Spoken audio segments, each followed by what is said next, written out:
Fantasy Bedtime Stories presents Void Dragon Chronicles, Volume 1, Chapter 5, Lysandra, When the Stars Align Again.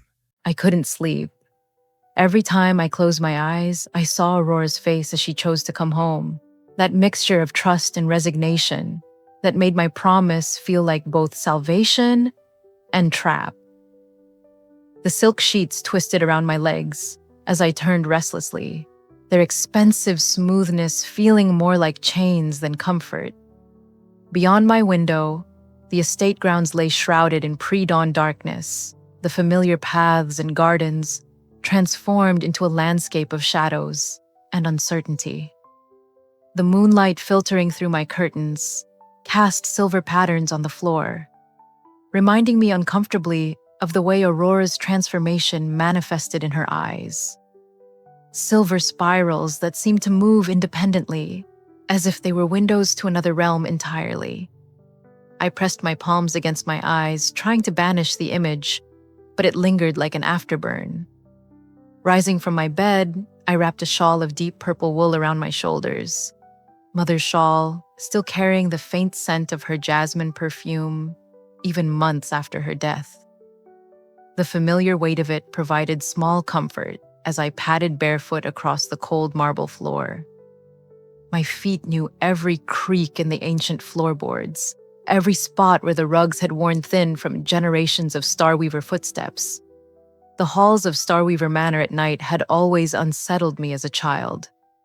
The portraits of our ancestors seemed to watch with judgment from their gilded frames, their painted eyes following my movement. Tonight, their scrutiny felt more pronounced than ever. Great-grandmother Serafina, who had bound the Eastern Seals during the Convergence Wars. Uncle Matthias, who had given his life preventing a void incursion at the Sapphire Gates. Dozens of faces, all bearing the distinctive Starweaver features. High cheekbones, proud bearing, eyes that held starlight. All except Aurora now, whose features had been altered by her integration with void energies. The guards who had escorted us from the observatory were gone, replaced by our regular household security. But I noticed there were more of them than usual, positioned at strategic points throughout the manor. Marcus, the captain of guards who had taught Aurora and me swordplay as children, stood at the intersection of the main corridor. His weathered face was impassive, but I caught the slight tightening around his eyes when he saw me. Lady Lysandra, He murmured with a respectful nod. is everything well? Just restless, Marcus, I replied, managing what I hoped was a reassuring smile. Too much on my mind for sleep. His expression softened fractionally. Understandable, my lady. These are troubled times. Were they protecting us from outside threats, or containing the one within? The question hung unspoken between us before I continued on my way. I found myself outside Aurora's chambers without conscious decision, my feet carrying me along paths worn by years of sisterly visits. The hallway here was narrower than the main corridors, more intimate. Aurora and I had adjoining rooms as children, with a connecting door that we'd kept unlocked until her 13th birthday, when she declared herself too old for midnight giggling sessions. The door had been sealed years ago, but I still remembered the worn brass handle, the way it had to be jiggled just so to open properly.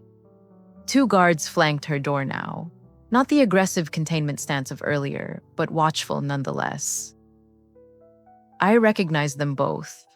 Kieran, whose sister served in the household staff, and Delara, one of our most promising young mages.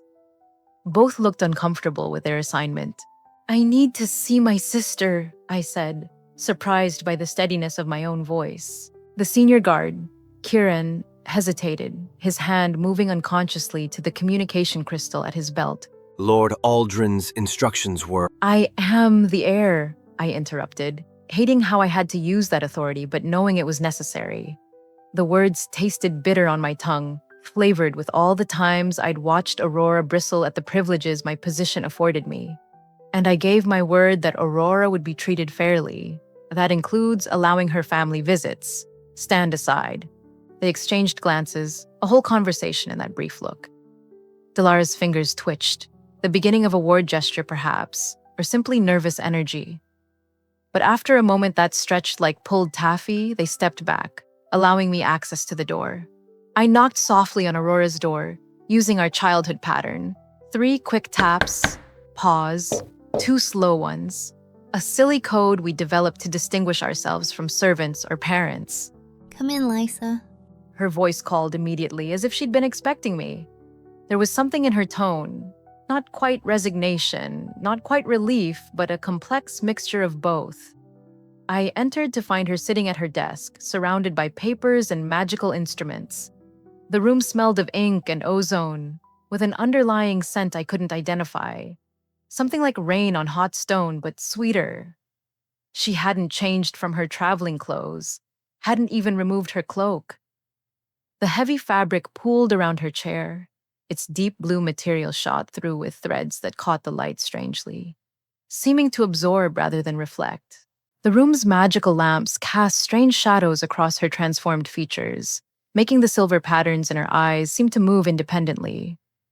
Up close, I could see the transformation went deeper than just coloration. Her skin had a subtle luminescence, as if lit from within. When she moved, there was a fluidity that hadn't been there before, a grace that seemed almost otherworldly. "Preparing your presentation?" I asked, settling into the chair across from her.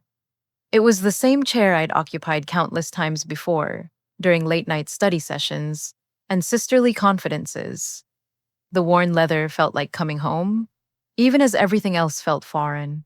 Attempting to translate years of research into terms the council might accept, She replied, not looking up from her notes.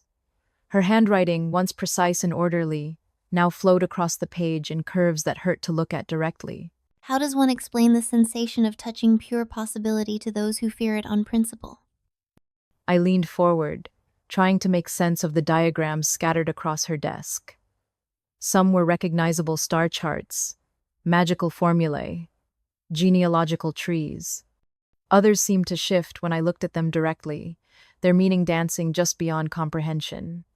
"Start with the theory," I suggested, reaching for normalcy in the familiarity of academic discussion. The mathematical proofs, the historical precedents. Build your case logically before addressing the experiential aspects. Aurora finally looked up, and the full weight of her transformed gaze hit me. In the silver spirals of her eyes, I thought I saw depths that hadn't been there before, layers of reality folded in on themselves like origami made of starlight. Logic. She mused, a bitter smile touching her lips. Yes, because the council has always been swayed by logic when fear is involved. She gestured to a stack of papers covered in equations. I have proofs that would make the Academy's finest theorists weep with joy. Mathematical evidence that our understanding of the SEAL network is fundamentally flawed. Historical documentation suggesting the void isn't our enemy but our estranged twin, and none of it will matter. "It might," I insisted, though even I could hear the doubt in my voice. "Father values scholarship. Elder Orion spent decades studying theoretical magic. If you can show them—" Show them what? Aurora interrupted, standing abruptly. The movement sent papers fluttering, and I noticed how they seemed to fall more slowly than they should, as if the air around my sister had grown thick. That everything we've been taught about our purpose is incomplete at best, a deliberate lie at worst, that Mother died because she discovered this truth? The mention of Mother made us both freeze. It was the wound that wouldn't heal, the question that poisoned every family gathering. 3 months since her sudden illness and death. 3 months of Father's steadfast insistence that we not investigate, that we accept the healer's diagnosis of a rare magical malady. "Aurora," I said carefully, "you know I want answers about Mother as much as you do. But tomorrow isn't the time." When is the time then? She began pacing, her steps leaving faint impressions of light on the floor that faded slowly. When Father finally admits the timing was suspicious. When the council acknowledges that a master healer doesn't simply succumb to an illness no one can identify. When we stop pretending that her death and the surge in void activity are unconnected. I had no answers for her. The questions she raised were the same ones that kept me awake at night. the same doubts that gnawed at the edges of my carefully maintained composure. But where Aurora had channeled her grief into investigation and transformation, I had buried mine beneath duty and responsibility. "Tell me about the integration process," I said instead, trying to steer us toward safer ground. "Help me understand what you've experienced." Aurora stopped pacing, studying me with those impossible eyes. For a moment, I thought she would refuse, would retreat behind the walls that had grown between us since Mother's death. But then her shoulders sagged, and she was just my little sister again, brilliant and lonely and scared. It started as whispers, She said softly, returning to her chair. not voices, exactly, but impressions. Like hearing a conversation in the next room, where you can catch the rhythm, but not the words. The void energy isn't malevolent, little moon. It's curious. It wants to understand us as much as we should want to understand it. She held out her hand, palm up, and concentrated. Slowly, a small sphere of light formed above her palm, but it wasn't the warm golden glow of dragon magic. This was silver black, like moonlight through smoke, and looking at it made my eyes water. Traditional theory says dragon magic and void energy are antithetical. She continued, watching the sphere rotate slowly. That exposure to one weakens the other. But that's like saying water and fire can't coexist while ignoring the existence of steam. The integration isn't corruption, it's synthesis. But the historical records, Were written by the survivors, Aurora finished. by those who chose separation over integration. We've been told stories of void-touched mages who went mad, who became monsters. But what if those were just the failed attempts? What if some succeeded and were written out of history because their existence challenged everything the Starweavers stood for? The sphere above her palm began to shift, taking on complex geometric forms that folded in on themselves. I watched, mesmerized, as it became a tiny map of stars, but not any constellation I recognized. These stars moved, dancing in patterns that suggested meaning just beyond my grasp. This is what I see now. Aurora whispered. The spaces between, the connections that exist outside our normal perception. Mother saw them too, I think, in her final research notes. "You have her research notes?" I interrupted, alarmed. "Aurora, Father specifically orders—" Father ordered them destroyed, she said flatly. but Mother knew that might happen. She hid copies in places only I would think to look. And what I found? She closed her fist, the star map winking out of existence. Little moon, the seals aren't just containing the void. They're maintaining a separation that was never meant to be permanent. We're not guardians, we're jailers. And the prison is failing. The implications of her words sent ice through my veins. "Even if that's true," I said slowly, "the council will never accept it. They'll see it as void corruption influencing your thoughts." Aurora's voice was tired. I know. That's why I need you to really hear me now, before tomorrow's judgment clouds everything with fear and tradition. She reached across the desk, taking my hands in hers. Her touch was cool but not unpleasant, like morning mist given form. Whatever happens tomorrow, remember that I chose this. Not because I was corrupted or deceived, but because I believe there's a better way forward than maintaining failing barriers through ignorance and fear. "What are you saying?" I asked, though dread suggested I already knew. I'm saying that tomorrow's trial has only two possible outcomes. Aurora replied steadily.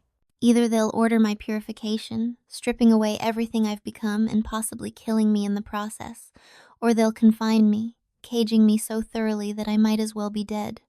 There is no scenario where they allow me to continue my research, to find Mother's killer, to help our family evolve to meet the changing world. "You don't know that." Don't I? She squeezed my hands gently. You're the heir, Lysa.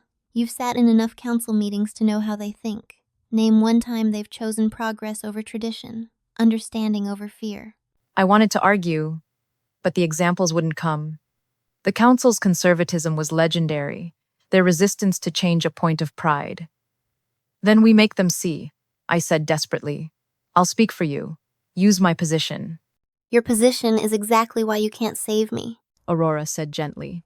You're the heir, the future of the family. They won't let you risk yourself for a void-touched sister, no matter how much you might want to. Stop talking like you're already lost. The words came out sharper than intended, driven by fear and frustration. Aurora smiled a real smile this time, warm despite the silver in her eyes. I'm not lost, Lysa. I'm finding myself.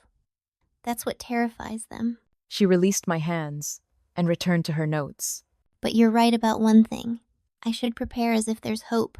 The theoretical framework, the mathematical proofs, the historical precedents.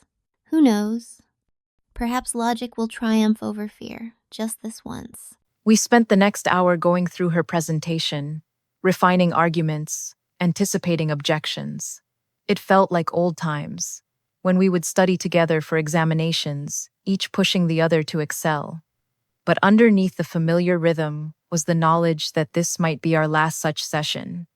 As the first hints of dawn began to lighten the eastern sky, I finally rose to leave. I should try to get some sleep, I said reluctantly. And you should too. You'll need to be at your best tomorrow. Today, Aurora corrected softly. it's already today. At the door, I paused, looking back at my transformed sister. In the pre-dawn light, she looked almost normal, just a young woman surrounded by the detritus of scholarship. Only the subtle glow of her skin and the impossible depth of her eyes betrayed her change. Aurora, I said, not sure what I wanted to say but needing to say something. Whatever happens, you're still my sister. I know. That's what makes this so hard, for both of us.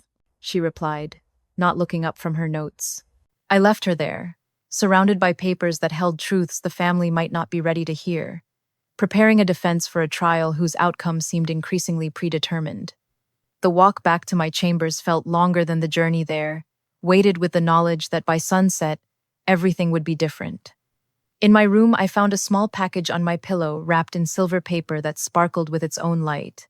Inside was a medallion on a delicate chain, the metal warm to the touch despite the cool morning air. The design was intricate, a dragon and a void spiral intertwined so perfectly it was impossible to say where one ended and the other began. A note in Aurora's flowing script accompanied it. Whatever tomorrow brings, remember that synthesis is possible. The dragon and the void, tradition and evolution, duty and truth all can coexist if we're brave enough to allow it. Keep this close. When the stars align, you'll understand. I clasped the medallion around my neck, tucking it beneath my nightgown where its warmth settled against my heart. Through my window, the stars were fading as dawn approached, but I fancied I could still see the hunter's crown, bright and steady in the lightening sky. Today, the council would judge my sister. They would weigh her transformation against our traditions, her truth against their fear. And I would have to watch, bound by my position and my promise to see her treated fairly, even if fair meant something neither of us could accept. I didn't sleep. Instead, I stood at my window watching the sun rise over the estate, painting the sky in shades of rose and gold. Somewhere in the manor, bells began to ring, calling the household to wake. The day of judgment had begun. Dawn came with all the weight of inevitability, bringing with it the kind of perfect clear morning that seemed to mock the gravity of what was to come. I dressed carefully in formal robes that proclaimed my status as heir, midnight blue silk embroidered with silver stars, each tiny crystal catching the light like captured starlight. The star-crowned constellation picked out in diamonds across the shoulders had been my mother's addition to the traditional design, a reminder that we were more than earthbound guardians. My hands trembled slightly as I fastened the ceremonial belt, its weight familiar yet strange. How many times had I watched Mother dress for council sessions, each gesture precise and meaningful? She would stand before her mirror, transforming from the warm, laughing woman who told us bedtime stories into the composed diplomat who could navigate the treacherous waters of family politics with seeming ease. Appearance is armor, she used to tell me, adjusting a fold here, a pin there. When you look the part, you can play the part, even when your heart wants to be elsewhere. My reflection showed someone who looked like a Starweaver heir should, composed, authoritative, ready to uphold tradition. Only the slight shadows under my eyes, and the way my hand kept moving to touch the hidden medallion at my throat betrayed my inner turmoil. A knock at my door interrupted my preparations. "Enter," I called, expecting my maid. Instead, Father stood in the doorway, already dressed in his formal robes of deep purple, the Lord's crown worked in silver thread across his chest. For a moment, neither of us spoke. In the morning light, I could see how much the past months had aged him. New lines creased his face. "You look like your mother." He said finally, his voice rough with suppressed emotion. "Father." "No, let me speak. He entered the room, closing the door behind him. I know you think me harsh for bringing Aurora to trial. I know you believe I'm choosing tradition over my daughter. But Lysandra, the burden of leadership means making choices that tear at your heart while keeping your face calm." "She's your daughter," I said, unable to keep accusation from my voice.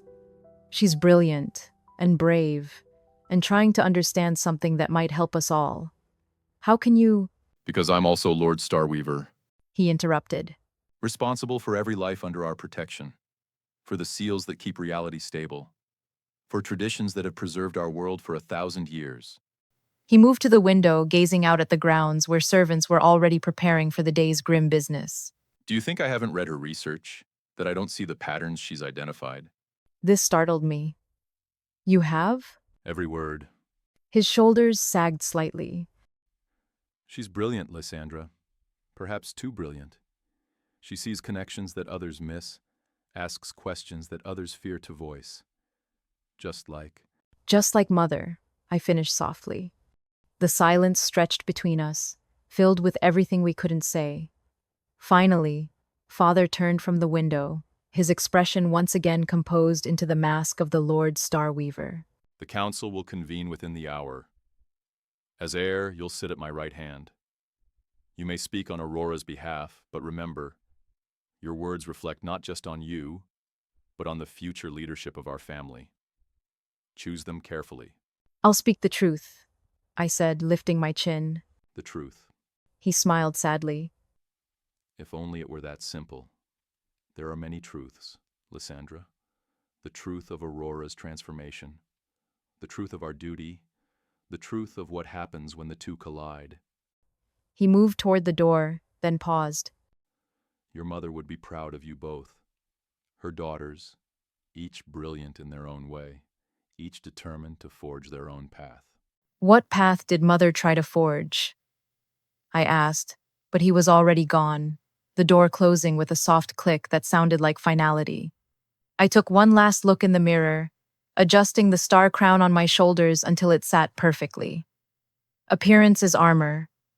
I would need every bit of protection I could gather for what was to come. The Great Hall had been transformed for the trial. What normally served as a gathering place for celebrations and formal dinners had become a court of judgment. 7 curved tiers of seats rose around the central floor like an amphitheater, though only the first 3 would be occupied today. This wasn't a gathering of all family branches, just the mainline senior members and advisors, those with the authority to determine Aurora's fate. Banners hung from the vaulted ceiling, each displaying the heraldry of a major Starweaver branch. The silver dragon of the main line, the crystal tower of the North Watch, the sealed gate of the threshold guards. Dozens of symbols representing centuries of tradition, all watching over proceedings like silent judges. The air itself felt heavy with power. Ward circles had been inscribed on the floor in silver dust, mixed with powdered starstones, creating protective barriers that would contain any magical outbursts. Light crystals floated at precise intervals, their illumination harsh and unforgiving, leaving no shadows where secrets might hide.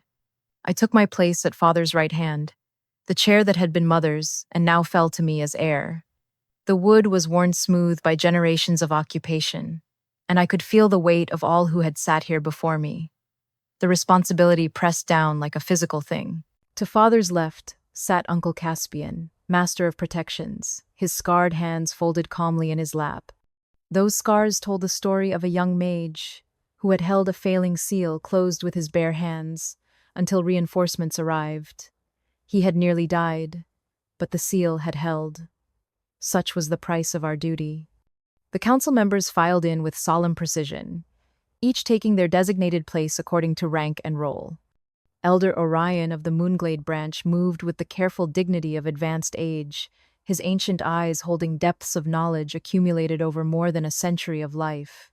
He had trained Mother in her youth, had overseen her rise to prominence within the family. What must he think of her daughter's transformation? Master Chen, Aurora's former tutor, wouldn't meet my gaze as he took his seat. I remembered him as a patient teacher, delighted by Aurora's quick mind and eager questions. Now his round face was set in lines of disappointment and what might have been fear. When had admiration turned to apprehension?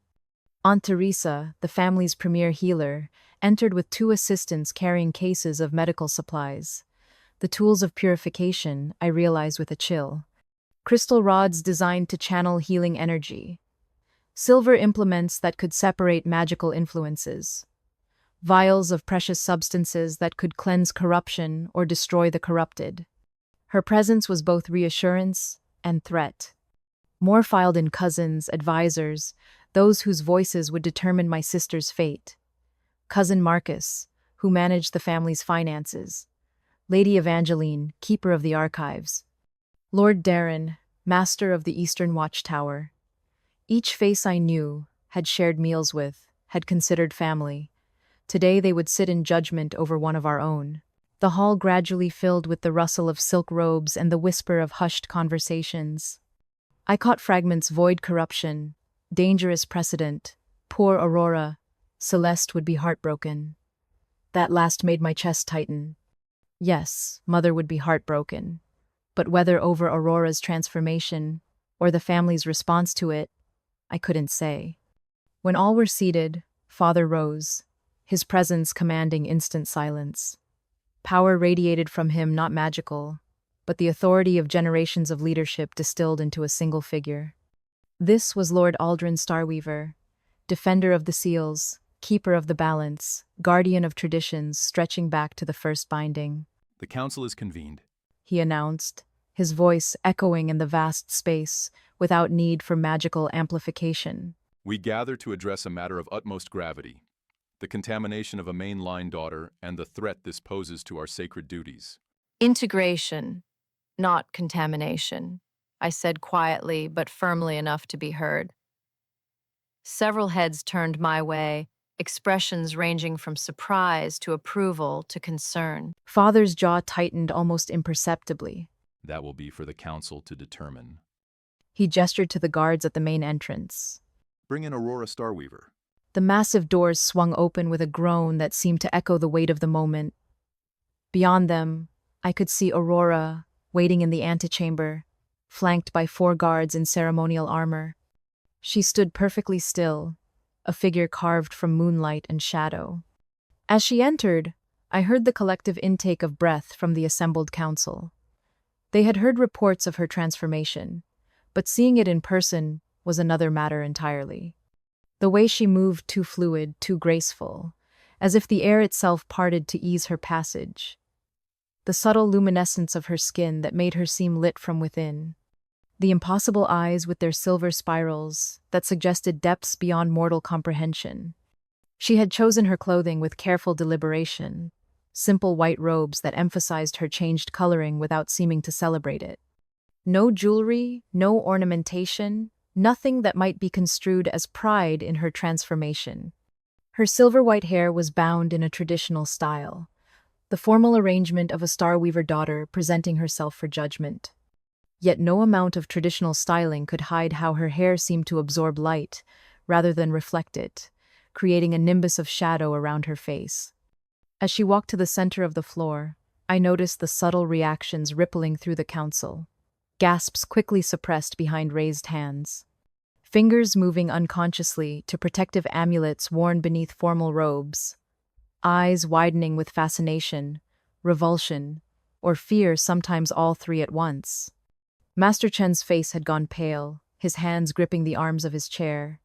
He had taught Aurora since she was 7 years old, had nurtured her brilliant mind and encouraged her questions. To see his prize student so transformed must have been like seeing a beloved painting defaced, still recognizable but fundamentally altered. Elder Orion leaned forward slightly, his ancient eyes sharp with interest rather than fear. Of all the council, he had lived long enough to see the world change, to witness the slow evolution of magic itself. Perhaps he recognized in Aurora something he had theorized but never expected to witness. Aunt Teresa's expression was clinical, already cataloging the visible signs of transformation, measuring them against her vast knowledge of magical maladies. Her assistants clutched their cases tighter, tools of healing that might become weapons if the council decreed it necessary. Aurora stopped in the ritual circle at the hall's center, her posture perfect, her expression composed. The ward circles flared to life around her, silver light creating a cage of power. She didn't flinch as the wards tested her, probing for void corruption, measuring the extent of her transformation. The light flickered through spectrums visible and invisible, each color revealing different aspects of her changed nature.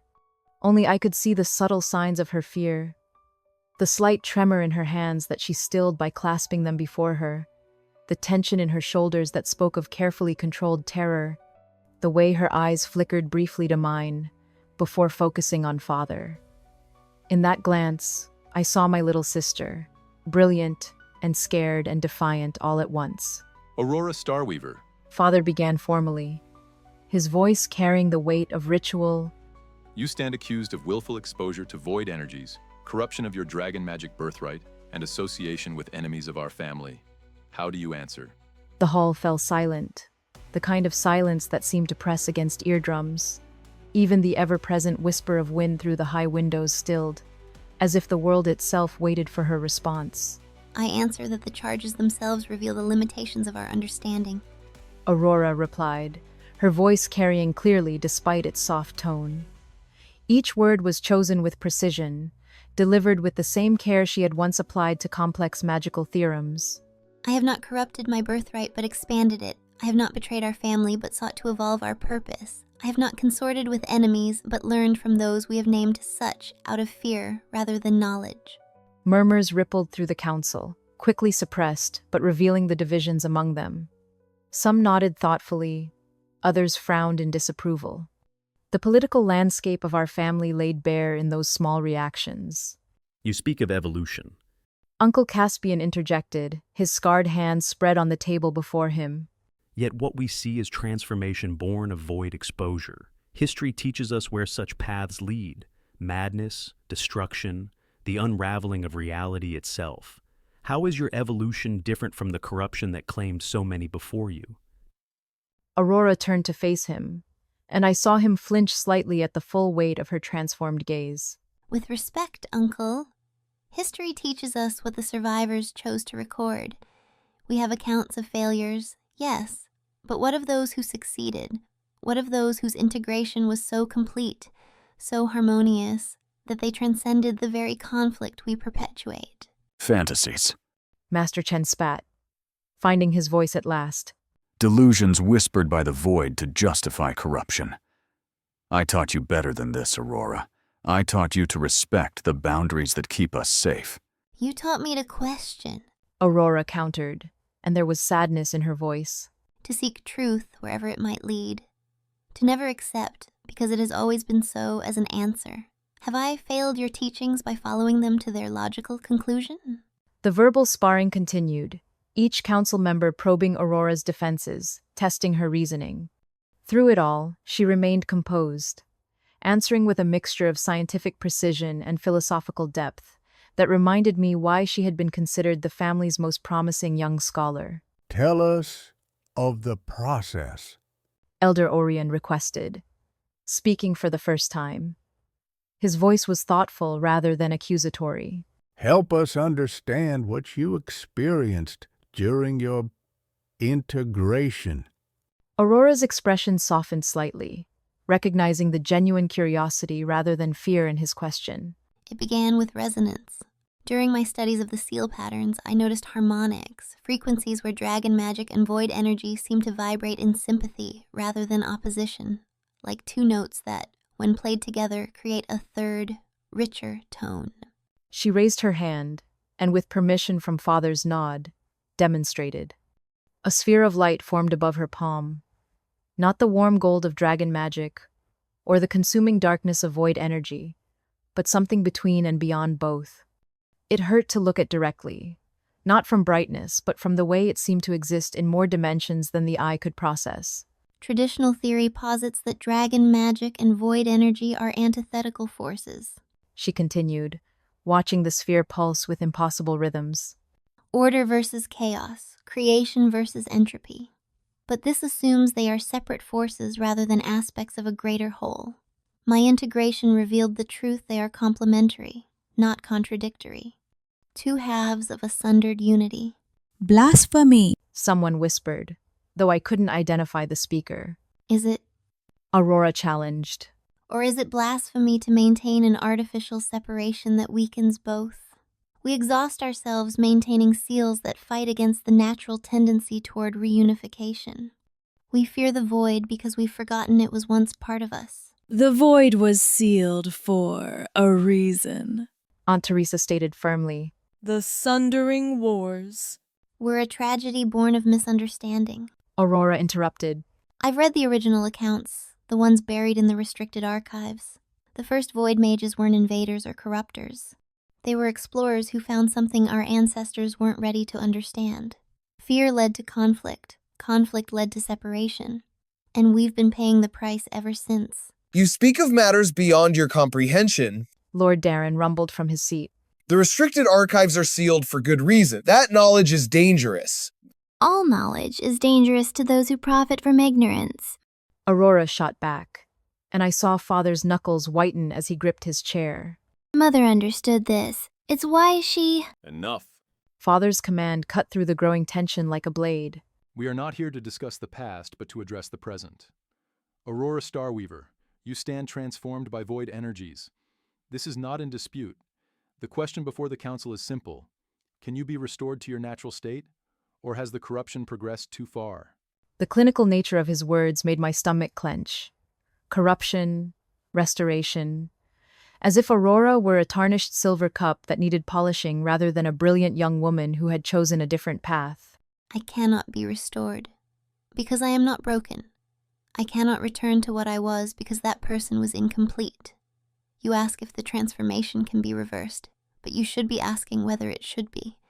I have touched truths that our family needs to understand if we're to survive what's coming. Aurora said quietly. What's coming?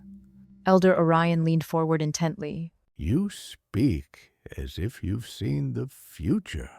Not the future, Aurora clarified. but the patterns. The seals are failing, not from external assault, but from internal pressure. Reality itself strains against the artificial divisions we maintain. The void surges grow stronger because the separation grows more unstable. We can either evolve to meet this challenge or cling to traditions while the world unravels around us. The pronouncement sent another wave of murmurs through the council. I saw calculating looks, fearful glances, thoughtful frowns. The political implications of Aurora's words were staggering. If the seals were truly failing. If this is true, then your transformation represents either our salvation or our doom. How can we determine which? Uncle Caspian said slowly. By observing, I said, speaking up for the first time since the trial began. All eyes turned to me, and I forced myself to continue despite the weight of their attention. Aurora came home voluntarily. She submitted to judgment. She's shown no signs of the madness or malevolence traditionally associated with void corruption. Perhaps instead of rushing to cure something we don't understand, we should take time to study it. The heir speaks wisdom. Elder Orion noted with approval. Fear makes poor counsel. If young Aurora's integration is stable. Stable? Master Chen's voice cracked with emotion. Look at her. She's barely human anymore. Humanity is not about the color of one's eyes or the nature of one's magic. It's about choice, compassion, the connections we maintain despite our differences. I am still your student, Master Chen, still Lysandra's sister, still Aldrin's daughter. My transformation hasn't changed my heart, only expanded my perception. Aurora said softly. The debate continued for hours. voices raised in argument and lowered in contemplation. Through it all, Aurora stood in the center of the ward circle, patient as stone, answering every question, weathering every accusation. I watched her shoulders gradually bow under the weight of scrutiny, saw the fine tremor that developed in her hands as exhaustion took its toll. Finally, Father called for a recess. The council will deliberate. Aurora Starweaver, you will be escorted to the antechamber to await our decision. As the guards moved to flank her, Aurora's eyes found mine. In them, I saw resignation warring with hope, acceptance shadowed by defiance. She had given her best defense, spoken her truth. Now fate rested in the hands of those who might not be ready to hear it. The council chamber erupted in heated discussion the moment the doors closed behind her.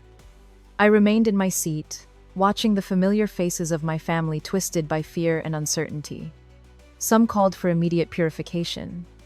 Others counseled patience. A few brave voices suggested that Aurora might be right, that evolution rather than tradition might be our path forward. Through it all, I felt the weight of the medallion against my chest, warm with promise and possibility. Aurora had asked me to keep it close, had spoken of choices to come when the stars aligned. Looking around the chamber at the fear and division her transformation had sown, I wondered if those stars were already moving into position. The debate raged on, but I found my thoughts turning to Mother. What would she have done, faced with this impossible situation? Would her diplomatic grace have found a path between tradition and transformation? Or would she, like Aurora, have chosen truth over comfort, evolution over safety? The questions had no answers, but asking them felt like a beginning. Whatever the council decided, whatever fate awaited my brilliant, transformed sister, I knew that nothing would ever be quite the same. The seeds of change had been planted. Whether they would grow into salvation or destruction remained to be seen. But as Father called the council back to order, as the weight of decision pressed down upon us all, I made a silent promise.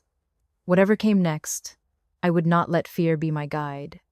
Aurora had chosen her path with open eyes. The least I could do was face the consequences with equal courage. The time for deliberation was ending. The moment of judgment had arrived. Time for the void influence to spread. Master Chen countered, his face flushed with barely contained emotion. Time for her to corrupt others with her theories and transformation.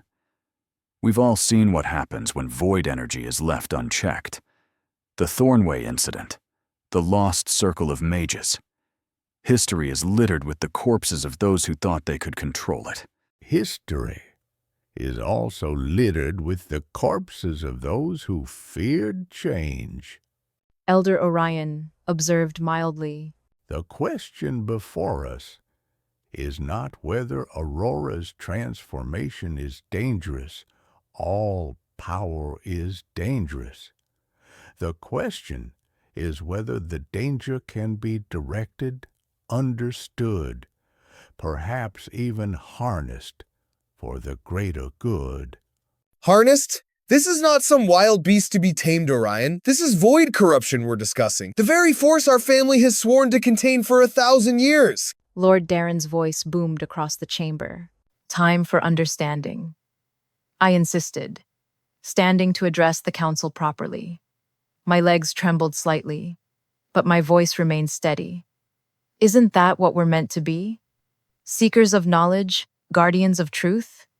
How can we guard against something we refuse to understand? Aurora offers us a unique opportunity, a chance to study integration from the inside, to learn from someone who has experienced it and retained their sanity.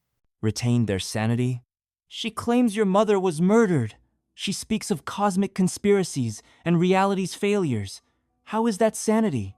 Cousin Marcus said bitterly, "What if she's right?" The words left my mouth before I could stop them. The chamber fell silent, all eyes turning to me with expressions ranging from shock to curiosity to outrage.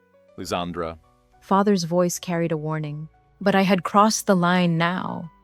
There was no going back. Mother's death was sudden, unexplained. Even Aunt Teresa couldn't identify the malady that claimed her. And the timing, just as void activity began to surge. just as Mother's own research was reaching critical conclusions. Are we so afraid of the implications that we won't even consider the possibility? Your grief clouds your judgment. Aunt Teresa said, not unkindly. We all miss Celeste, but inventing conspiracies won't bring her back. Neither will ignoring evidence, I countered. Aurora's transformation has given her unique insights. Perhaps those insights extend to understanding what really happened to Mother. Shouldn't we at least listen before we silence her forever? The council fell into uneasy silence, considering my words. I could see the divisions among them more clearly now. Those who favored immediate action, those who counseled patience, those who simply feared what Aurora represented, and a small few who seemed genuinely curious about what she might teach us. Lady Evangeline, keeper of the archives, cleared her throat delicately. If I may, there are precedents. Historical accounts of integrated mages who maintained stability. They are buried deep in the restricted sections, marked as apocrypha, but they exist. Fairy tales. Master Chen dismissed.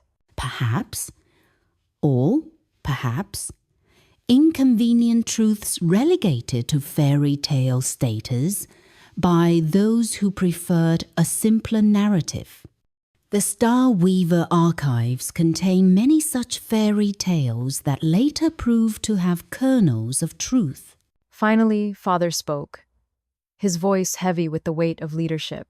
Call Aurora back in. My sister walked back inside, escorted by guards, looking a little exhausted. Aurora, if the council agrees to a period of observation rather than immediate purification, would you submit to certain restrictions? Hope flickered in Aurora's eyes like a candle flame in wind.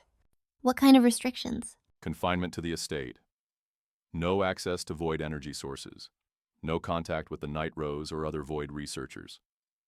Daily monitoring by healers to track any progression of transformation. He paused, and I saw the struggle in his face, the father warring with the Lord. And cessation of all research into your mother's death. That last requirement hit Aurora like a physical blow. I watched her sway slightly, catch herself, stand straighter. The ward circle flared brighter as her emotions spiked, silver-black energy crackling along its boundaries before she regained control. You ask me to abandon the search for Mother's killer. Her voice was barely above a whisper. I ask you to choose. Father said firmly. Your freedom, limited though it may be, or your obsession. You cannot have both. I wanted to protest, to argue that seeking justice for Mother wasn't obsession, but duty. But I recognized the political necessity of Father's requirement. The council might accept a transformed daughter under observation. They would never accept one actively investigating conspiracies that could implicate family members. Aurora's internal struggle was written across her transformed features. I could see her weighing her need for answers against the possibility of avoiding purification. The silence stretched until it seemed the very air might shatter from tension. For how long? She asked quietly. Until the council is satisfied that you pose no threat. Elder Orion answered. That your integration is truly stable and not progressive corruption. It was not a real answer. The council might never be satisfied. The restrictions could last months, years, forever. But it was better than immediate purification, better than the spiritual death that would come from having her transformation forcibly reversed. Aurora's voice caught. She looked at me, seeking something guidance, perhaps, or just the reassurance that someone understood the magnitude of what she was sacrificing. I gave the slightest nod, trying to convey support and understanding in that small gesture. I accept, she said, the words clearly costing her more than any transformation could. Then we will vote. All in favor of observation and restriction rather than immediate purification? Hands rose around the chamber, and I counted quickly, my heart racing with each tally. Uncle Caspian's scarred hand joined them, though reluctance showed in every line of his body. Elder Orion's vote was swift and sure. Lady Evangeline added hers with a thoughtful expression. Even some I hadn't expected: Lord Matthias of the Northern Tower, Cousin Elena who managed the family's magical defenses. Those opposed? More hands rose. Master Chen's shot up immediately, trembling with emotion. Lord Darren's massive fist lifted like a judgment. Aunt Teresa raised hers with clinical certainty. Others followed those who saw only danger in Aurora's transformation, who believed tradition was salvation and change was doom. Father counted slowly, deliberately, making sure there could be no question of the tally. 15 in favor, 12 opposed, 3 abstentions. He looked directly at Aurora. The council has spoken. Aurora Starweaver will remain under observation, subject to the stated restrictions. Any violation will result in immediate implementation of purification protocols. The formal words seemed to echo in the vast chamber, carrying the weight of law and tradition. I saw Aurora's shoulders sag, slightly relief or despair. I couldn't tell. Perhaps both. The session concluded with ritual formality, council members dispersing with whispered conversations and troubled expressions. Some looked relieved at the moderate course chosen. Others clearly felt we had made a terrible mistake.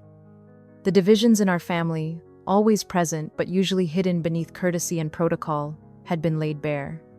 Aurora remained in the center circle, looking lost despite her reprieve. The ward barriers flickered and died as the power sustaining them was withdrawn, but she didn't move, as if invisible walls still contained her. I descended from my place to join her, noting how others gave us a wide berth. Even those who had voted for observation seemed reluctant to approach too closely, as if transformation might be contagious. "It's not perfect," I said quietly, stopping just outside where the ward circle had been. "But it's better than—" Is it? She interrupted, her voice hollow as an empty bell. They've caged me, Lysa, taken away my research, my connections, my hope of understanding Mother's death. What's left? "You," I said firmly, stepping across the invisible boundary to take her hands. They were cold, so cold, but I held on anyway. "You're left. Alive, conscious, yourself. That has to count for something." She looked at me with those transformed eyes, silver spirals seeming to spin with their own momentum, and I saw a depth of despair that made my heart ache like a physical wound. Does it? When everything I've worked for is declared delusion? When the truth I sought is forever out of reach? When I'm to be watched and monitored like some dangerous experiment? Her voice broke on the last word. "We don't know what the future holds," I said, trying to inject hope I didn't entirely feel. "Perhaps with time, the council will come to understand. Perhaps your integration really will prove stable. Perhaps." I trailed off, unable to voice the perhaps that mattered most. Perhaps we would find another way to learn the truth about Mother. Perhaps. Aurora echoed, but there was no belief in it, only the bitter recognition of a comfortable lie. Guards approached not aggressively, but with the careful respect due to a family member who was also a potential threat. Captain Marcus himself led them, his weathered face showing the strain of divided loyalties. Lady Aurora, He said formally, though I remembered when he used to call her Little Star and teach her sword forms in the training yard. if you'll come with us, we'll escort you to your new quarters. New quarters? Aurora's lips twisted. Not my rooms, then? Special accommodations have been prepared in the secured wing for your comfort and safety. He replied carefully. We all knew whose safety the secured wing was meant to ensure, and it wasn't Aurora's. As they led her away, she looked back at me one last time. Take care of yourself, little moon, and thank you for speaking for me, for trying. I watched until they turned the corner, my transformed sister disappearing into the depths of the manor that had been her home and would now be her prison. The great hall felt empty without her presence, as if some vital light had been extinguished. You did well, a voice said behind me. I turned to find Elder Orion, moving with surprising grace for his advanced years. Your word swayed several votes. Without your intervention, I fear the outcome would have been different. I only spoke the truth, I said. Ah, but which truth? His ancient eyes held depths of knowledge and sadness.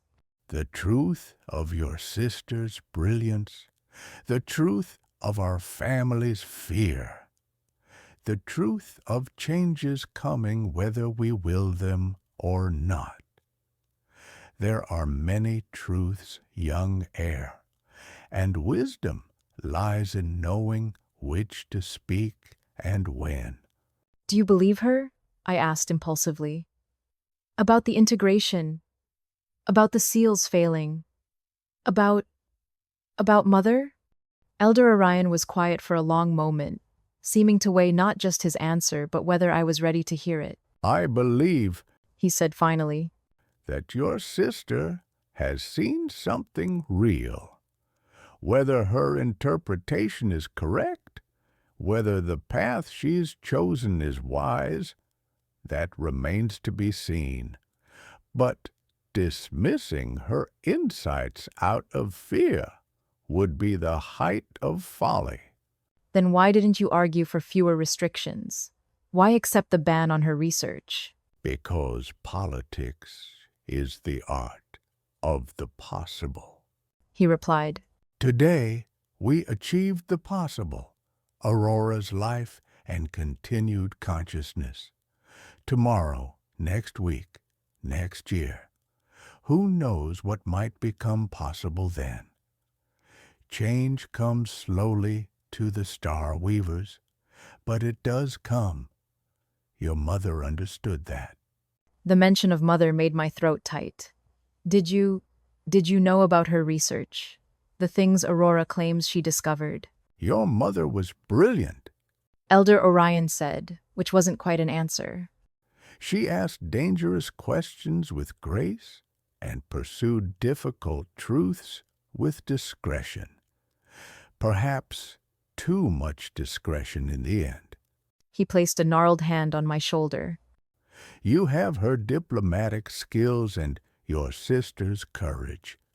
You'll need both in the days ahead. Before I could ask what he meant, he was moving away, leaving me alone in the vast hall with only questions for company. The next weeks fell into a troubling routine that felt like watching a bright flame slowly suffocate. Aurora was given rooms in the family's secured wing spacious chambers that might have been pleasant if not for the obvious signs of their true purpose. Ward anchors were set into the walls at regular intervals, their silver gleam a constant reminder of the barriers containing her. The windows, while large and offering beautiful views of the estate gardens, were reinforced with protective matrices that would prevent both physical and magical passage. I visited every day, bringing books from the library, news from the outside world, small comforts that might ease her confinement. The guards knew me well enough to allow passage with only perfunctory checks, though I noticed they always watched carefully as I entered and left, as if transformation might be something I could carry out with me, like contraband. Aurora's quarters were well-appointed. Father had seen to that much, at least. Rich tapestries covered the walls, depicting scenes from Starweaver history. A writing desk of polished rosewood sat near the window. Bookshelves lined one wall, though I noticed with a pang that they contained only approved texts, histories, poetry, philosophical works deemed safe. Nothing that might feed dangerous research or void touch theories. But for all the physical comfort, the rooms felt like a beautifully decorated tomb. The healers were here again this morning. Teresa brought 3 apprentices this time. They spent an hour documenting every minute detail of my appearance, measuring the exact color temperature of my skin's luminescence, calculating the spiral ratio in my eyes. Aurora said during one of my visits. Not looking up from the book she was reading, a collection of ancient poetry that she'd already memorized years ago. What did they conclude? I asked, settling into what had become my usual chair. That the transformation remains stable. No further progression noted. They seemed disappointed.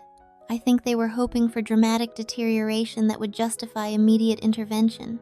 She finally looked up, and I was struck again by how exhaustion seemed to dim her inner light. That's good though, isn't it? Stability means the council might eventually. The council will never trust me. We both know that. Aurora interrupted. I'm a curiosity now, a cautionary tale, a problem contained. They'll study me until they grow bored, then find some excuse to proceed with purification anyway. I wanted to argue, but the words wouldn't come. In the weeks since the trial, I'd attended enough council meetings to know she was right. Aurora's name came up regularly, always in the context of threat assessment and containment protocols. There was no talk of rehabilitation or eventual freedom, only discussions of how long the current measures would remain sufficient. Tell me about the outside world. What news from beyond my gilded cage? Aurora said, changing the subject with forced brightness. I shared what I could: diplomatic developments with neighboring kingdoms, new research from the academy that she would have loved to debate, family gossip that might amuse her.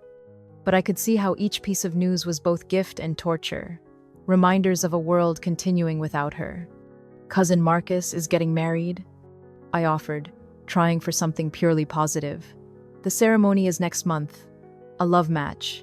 Apparently he met her while negotiating trade agreements with the southern reaches. How wonderful for him. I suppose I won't be invited. Aurora said flatly. I could ask. Don't. I'm sorry. The thought of being paraded at a wedding under guard, everyone staring, whispering. Better to let them celebrate without the family's transformed daughter casting shadows over their joy. She shuddered. We sat in silence for a while, the weight of unspoken truths pressing down. Finally, Aurora rose and moved to her desk, pulling out a sheet of parchment covered in her flowing script. I've been writing, she said, handing it to me. Not research, I'm forbidden that.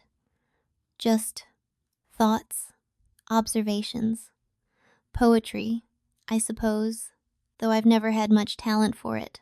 I read the first few lines. In silver cage of family's making, the star-touched daughter dims and fades. Truth bleeds out through cracks of breaking, while comfortable lies form barricades.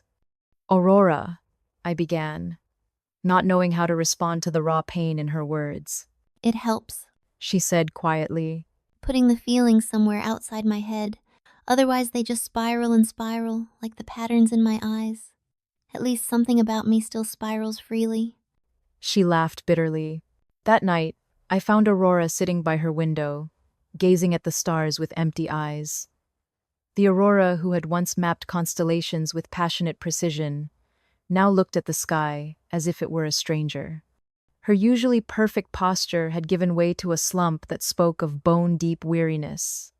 The hunter's crown is particularly bright tonight, I observed, settling beside her on the window seat. Is it?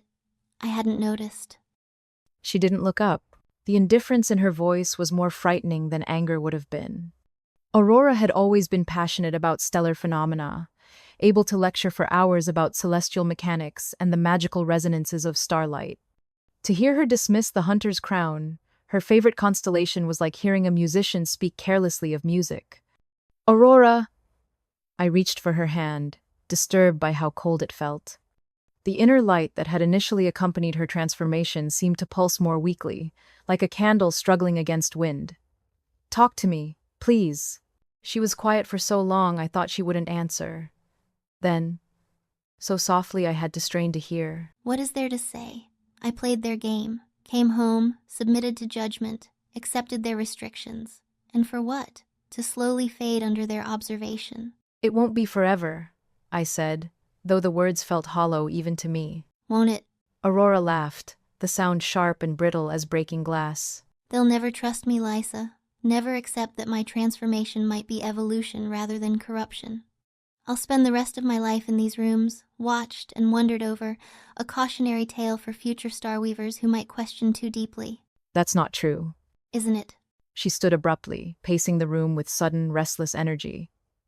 The movement seemed to wake something in her, desperation perhaps, or just the need to feel something other than numb acceptance. Tell me honestly, do you think the Council will ever lift these restrictions? Ever allow me to pursue my research again? Ever accept that Mother might have been murdered? I wanted to lie, to give her hope wrapped in comfortable falsehoods. But she deserved honesty, even if it hurt. I don't know. Maybe not. But Aurora, being alive and restricted, is better than... Is it? She interrupted, whirling to face me. The silver spirals in her eyes spun faster, reflecting her agitation. Is a life without purpose better than no life at all? Is existence without the possibility of growth, of understanding, of truth, really living? The questions hung between us like blades, cutting deep because I had no answers. The Aurora I knew brilliant, curious, driven, couldn't exist within the constraints the council had imposed. They were keeping her body safe, while slowly suffocating everything that made her who she was. What if I started, then stopped, afraid to voice the thought that had been growing in my mind for days? What? Aurora prompted, a spark of interest flickering in her eyes, the first genuine engagement I'd seen from her in weeks. I took a breath, knowing I was crossing a line but unable to watch my sister fade any longer. I took a breath, knowing I was crossing a line but unable to watch my sister fade any longer. What if there was another way? Not the council's way or the Night Rose way, but something else. Aurora studied me intently, and for a moment I saw my sister as she'd been sharp, focused, ready to dissect any puzzle. What are you suggesting? What if you could continue your research privately, carefully, without void energy but focusing on theoretical work, historical analysis? The words tumbled out faster as the idea took shape. I have access to the archives as heir. I could bring you materials, help you work through theories. Not the dangerous practical applications, just understanding. Under the council's nose? Aurora's voice held a mixture of hope and skepticism. Not hiding, exactly. Just expanding the definition of acceptable activity. Reading poetry is allowed. Reading historical accounts is allowed. If those accounts happen to contain information relevant to your theories. You'd risk that for me? Aurora asked softly. Your position, your reputation? You're my sister, I said simply. And you're dying in here. Just slowly enough that the council can pretend it's natural. I won't stand by and watch that happen. Aurora was quiet for a long moment, then moved to embrace me. She felt fragile in my arms, as if the weeks of confinement had hollowed her bones like a bird's. Thank you for not giving up on me, for seeing that I'm still myself beneath all this. Always, I promised, holding her tighter. We began carefully, cautiously. I would bring books from the archive, nothing obviously forbidden, just historical texts that happened to contain references to magical theory. Aurora would read them with the same intensity she'd once applied to her void research, finding patterns and connections in seemingly innocent historical accounts. Look at this, she said during one of my visits, pointing to a passage in a chronicle of the Third Age. The historian mentions stellar convergence causing unusual magical resonance, but doesn't elaborate. But if you cross-reference with this account from the same period... She pulled out another book, pages marked with slips of paper. A court mage reports unprecedented cooperation between opposing forces during the celestial alignment. They're talking about the same event, Little Moon, a moment when dragon magic and void energy worked together. You think there's a pattern? I asked, leaning over to study the texts. I think our ancestors were better at hiding inconvenient truths than we realized. Aurora replied. They couldn't erase these events entirely. Too many witnesses, too much documentation. So they buried them in boring historical accounts, separated the pieces across different texts, made it so you'd have to be looking specifically to see the connections. As days turned to weeks, I watched some life return to my sister. She couldn't pursue her transformation research directly, couldn't access the power that now flowed through her veins, but she could think, analyze, theorize. It wasn't enough, we both knew that, but it was something. The healers noted the improvement in their reports. Subject shows increased engagement. Aunt Teresa, documented with clinical detachment. Energy levels improved. Compliance with restrictions remains complete. What they didn't note was the growing stack of historical texts in Aurora's room, or the late nights we spent piecing together fragments of hidden truth. They saw a contained threat becoming more manageable. I saw my sister finding a way to survive within the cage they'd built for her. But we both knew it couldn't last. The research, limited as it was, only highlighted how much more there was to discover. Every answered question spawned 3 new ones. Every historical hint suggested deeper mysteries.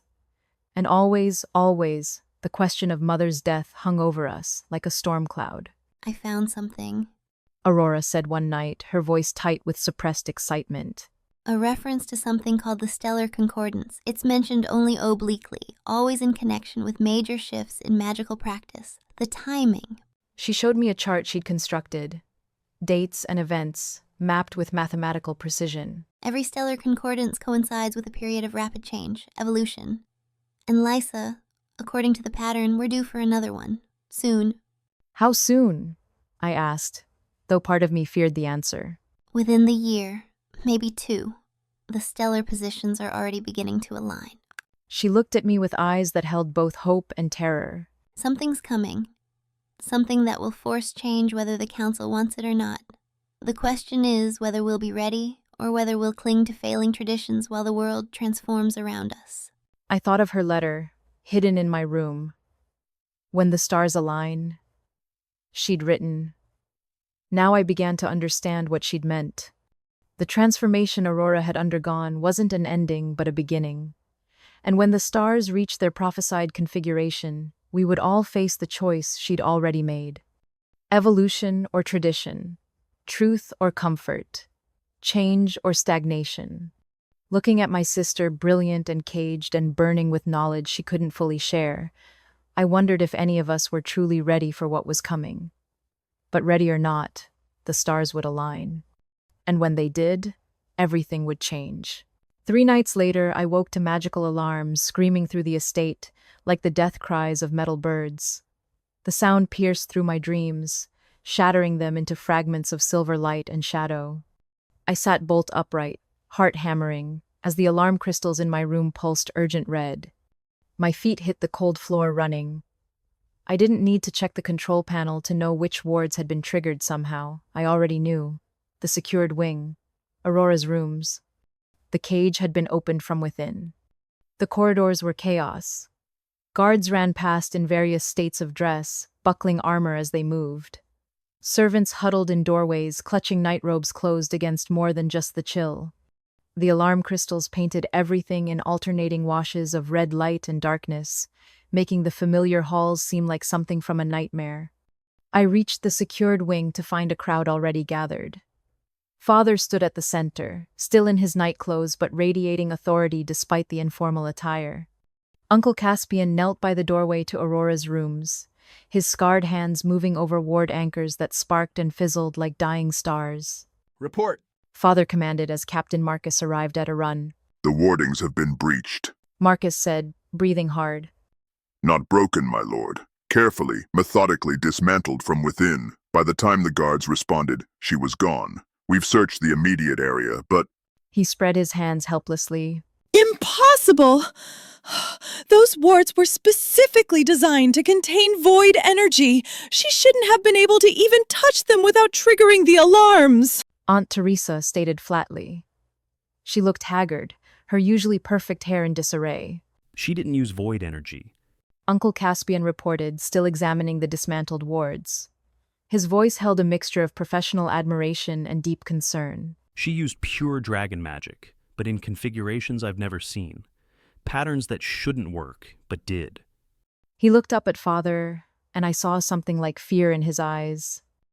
It's as if she found gaps in our magical theory itself, places where our understanding is so fundamentally flawed that our protections become meaningless. Of course she had. Aurora had spent weeks analyzing magical development, tracing patterns across centuries. She'd found something in that research, not just about Mother's death, but about the nature of magic itself. All those late nights, all those historical texts, all those patterns she'd mapped with mathematical precision. She hadn't just been satisfying intellectual curiosity, she'd been planning. Search the grounds. Father ordered. Every building, every garden path, every... She's gone, I said quietly, and everyone turned to look at me. In my hand was a single sheet of parchment, Aurora's handwriting flowing across it, like water. She left this. For me. Father held out his hand, but I clutched the letter tighter. It's addressed to me, I said, meeting his gaze steadily. I'll share the contents, but I'll read it first. For a moment, I thought he would insist. Then, something in his expression shifted. perhaps recognizing the steel in my voice as the same that had rung in Mother's when she stood her ground. He nodded once, curtly. I unfolded the letter with hands that only trembled slightly. Dearest Lisa, by the time you read this, I will have passed beyond the family's reach. Not fled, but evolved to a state where their judgment becomes irrelevant. I know you tried to help, to find a middle way between their fears and my needs. The books you brought, the research we shared, the hope you tried to kindle. I treasure every moment, but some bridges cannot be built, some compromises cannot hold. I was dying in that room, dying by degrees as surely as if they'd performed their purification. The stellar concordance approaches. I've felt it in my bones, seen it in the patterns hidden throughout our history. When it comes, the choice between evolution and tradition will no longer be theoretical. It will be immediate, urgent, undeniable. I go now to find the answers that terror keeps hidden, to discover who killed our mother and why, to understand what the seals truly protect and what they cost us, to become what I was meant to be, free from the constraints of those who see only danger in evolution. The Night Rose were wrong about many things, but right about one. The old order is failing. The choice is not whether to change, but how to guide that change. I choose conscious transformation over unconscious collapse. Keep my medallion close. When the stars align, and they will align, Lysa, you'll have a choice to make. Between the family that raised us and the sister who loves you. Between comfortable lies and dangerous truths. Between who you've been and who you could become. I pray you choose wisely. Until the stars align again, Aurora P.S. Tell Father I used the constellation of infinite angles. He'll understand what that means, even if he won't admit it. I read the letter 3 times before the words truly sank in. She was gone. Despite the wards, the guards, the constant observation, she had found a way to escape. And from her words, it wasn't a desperate flight, but a planned transformation. She had evolved, she said, to a state where their judgment became irrelevant. What did that mean? What had my brilliant, broken sister become? What does she say? Father demanded, patience exhausted. I read the letter aloud, watching faces shift from confusion to alarm to something approaching fear. When I reached the postscript, Father went very still. The constellation of infinite angles. That's... He repeated softly. That's what... Uncle Caspian prompted. A theoretical, magical configuration from the First Age. It was deemed impossible by the Academy. Elder Orion answered when Father remained silent. He had arrived sometime during my reading, moving with surprising speed for his age. A pattern that would allow someone to exist partially outside normal reality, touching multiple dimensions simultaneously, but the power requirements alone. Unless you had already integrated void energy, I said, understanding dawning. Unless you had already transformed enough that normal limitations didn't apply. She's become something new. Something our protections were never designed to contain because we believed it couldn't exist. Father said, his voice hollow. We have to find her. Master Chen insisted, pushing through the crowd. His face was red, whether from exertion or emotion I couldn't tell. Before she reaches the Night Rose, or worse, before she spreads her corruption to others. She's beyond our reach, I said, Aurora's letter still clutched in my hand. She said she's evolved to a state where our judgment is irrelevant. I think she's transformed further, become something that exists partially outside normal reality. Impossible, Aunt Teresa said, but uncertainty colored her voice. Is it? I challenged. We've always assumed void corruption followed predictable patterns, but Aurora was never predictable. What if she found a way to complete her transformation on her own terms? What if everything we think we know about the interaction between dragon magic and void energy is wrong? Then she's more dangerous than ever. Elder Orion said gravely, A fully integrated being with the knowledge and power of both dragon and void magic. unrestrained by family loyalty or protective traditions, able to exist partially outside our reality while still affecting it. She's still my daughter. Aver is still Aurora, somewhere within whatever she's become. Father said, though grief made his voice hollow. But I heard the past tense implicit in his words, the subtle shift from is to was that revealed his heart. To him, to most of them, Aurora was already lost. The search they would mount would be for containment, not rescue. They would hunt the void-touched creature they believed she'd become, not the brilliant sister I still hoped existed within the transformation. What will you do? As heir, your word carries weight in directing our response. Uncle Caspian asked me directly. I looked around the room at faces lined with fear and determination. They wanted me to condemn Aurora, to lead the hunt for my transformed sister, to choose family tradition over personal loyalty. The weight of the medallion against my chest seemed to pulse with warmth, reminding me of Aurora's words, a choice to make, between family and sister, between comfortable lies and dangerous truths. I will do my duty, I said, carefully, choosing each word with precision. I will protect our family and the seals we guard, but I will also remember that Aurora chose to leave rather than fight. She could have used her newfound abilities against us, but she didn't. That restraint means something. It means she's planning something worse. Master Chen muttered. Maybe he was right. Or maybe Aurora simply couldn't bear to hurt the family she still loved, even as she rejected everything we stood for. The letter in my hand suggested both possibilities and neither. Double the ward strength around the seal chambers. Alert all branch families. Increase patrols along the borders. If Aurora has truly achieved this impossible transformation, we need to be ready for anything. Father ordered, taking control of the situation. And if she returns? Someone asked. Then we do what we must to protect the family and the world we've sworn to guard. Lysandra, I'll need you to coordinate with the archivists. Search for any references to the constellation of infinite angles, any hint of what Aurora might have become, or where she might go. Father's expression hardened. I nodded, even as my heart rebelled against hunting my own sister. But perhaps, in searching for her, I might also find the truth she sought. Perhaps understanding what she'd become would lead to understanding why Mother died. As the emergency session dissolved into planning and preparation, I withdrew to my chambers. Aurora's medallion lay on my desk where I'd left it, warm to the touch, pulsing with subtle rhythm. I picked it up, studying the intricate design dragon and void intertwined so perfectly it was impossible to separate them. "Keep my medallion close," she had written.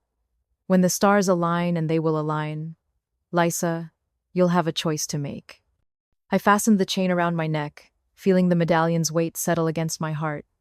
Whatever Aurora had become, wherever her transformation had taken her, she hadn't forgotten me. The connection remained, waiting for the moment when I would have to decide what that connection meant. Through my window, I could see search parties spreading across the grounds, their lights like fallen stars against the pre-dawn darkness.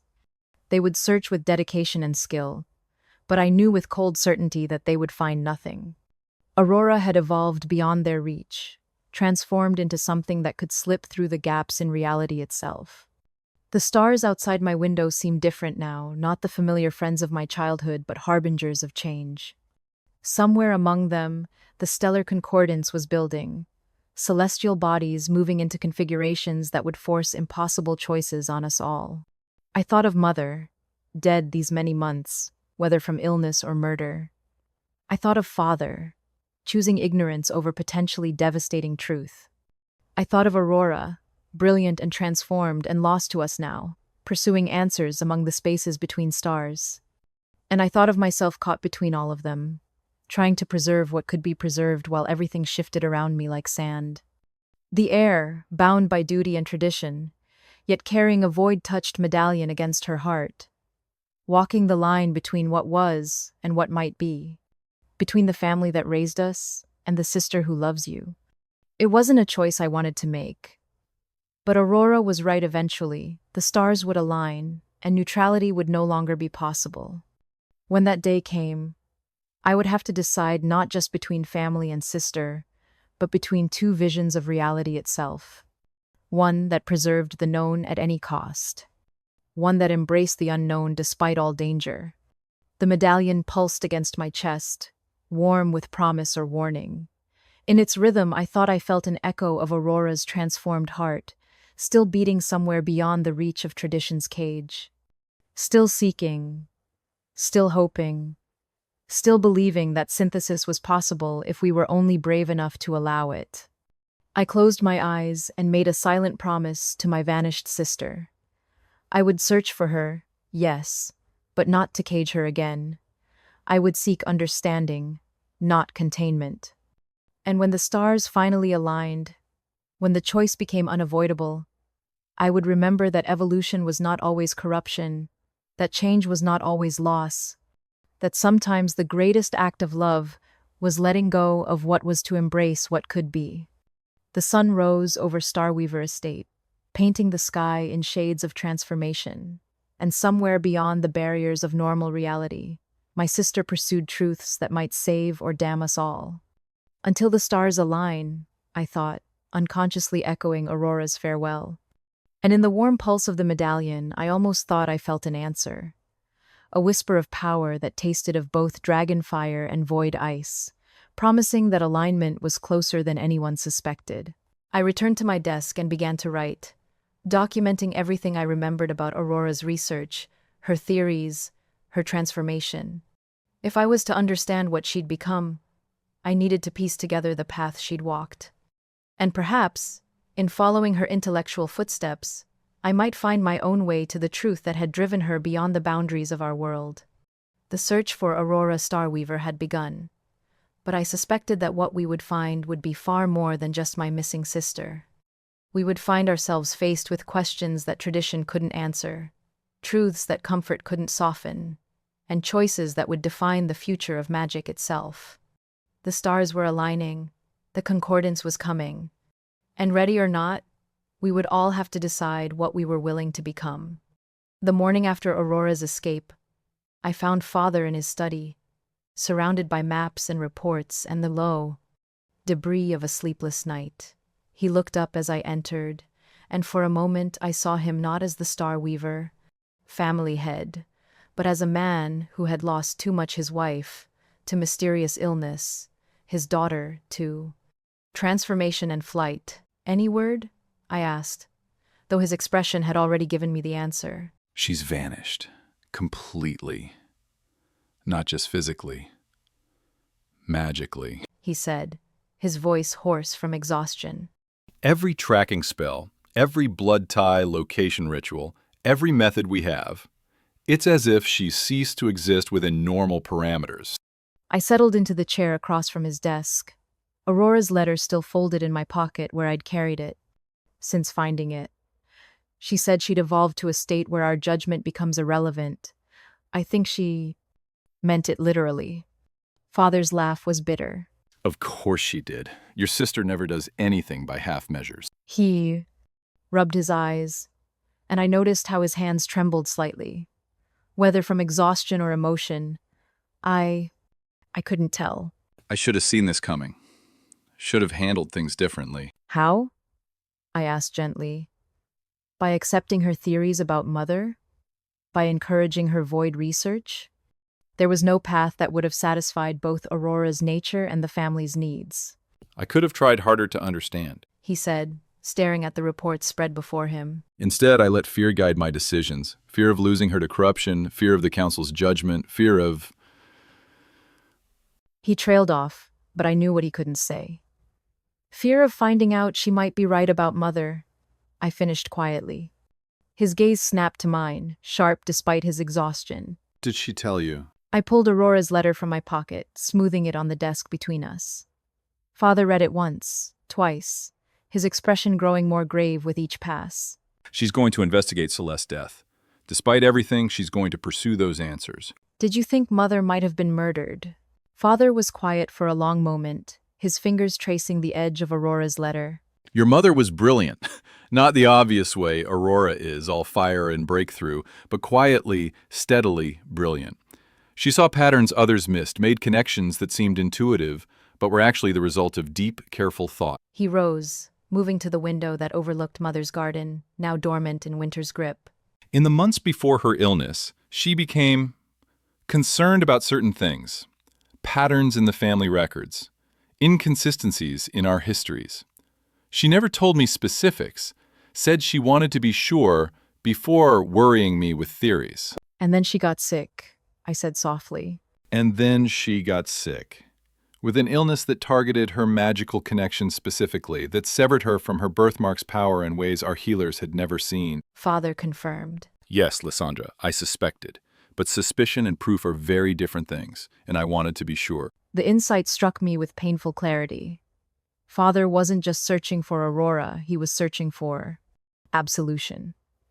For a chance to make peace with the daughter he'd failed to understand before it was too late. But Aurora didn't want to be found. Whatever she'd become, wherever her transformation had taken her, she'd moved beyond our reach deliberately and completely. 3 months into the search, the first reports began arriving of a new organization operating in Silverkeep's shadows. They called themselves the Shrouded Hand, and unlike the chaotic void cults our family had dealt with before, they operated with disturbing precision and purpose. They're recruiting scholars.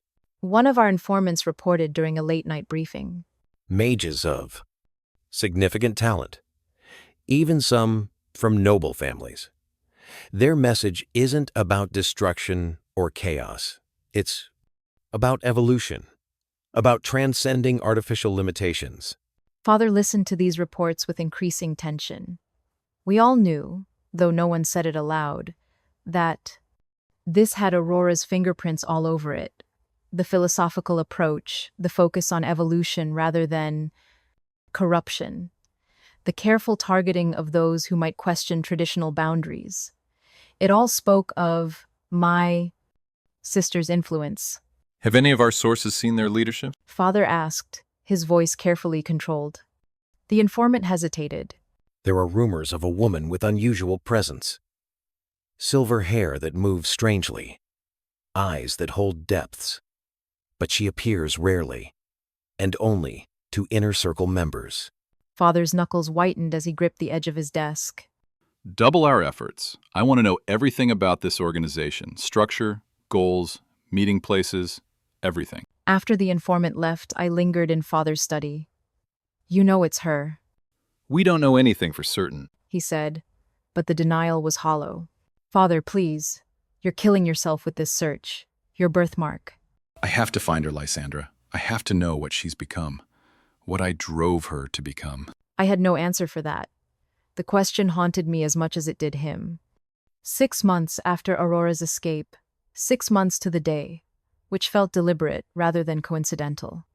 Our intelligence network reported a major shrouded hand gathering planned at an abandoned mage tower in Silverkeep's outer district. The information was detailed, specific, almost suspiciously complete. It's a trap. Uncle Caspian said flatly when Father announced his intention to investigate. Or at minimum, they want us to know about it. The intelligence is too clean, too convenient. Of course it is. Aurora knows I've been searching for her. This is her way of allowing me to find her, of controlling the circumstances of our reunion.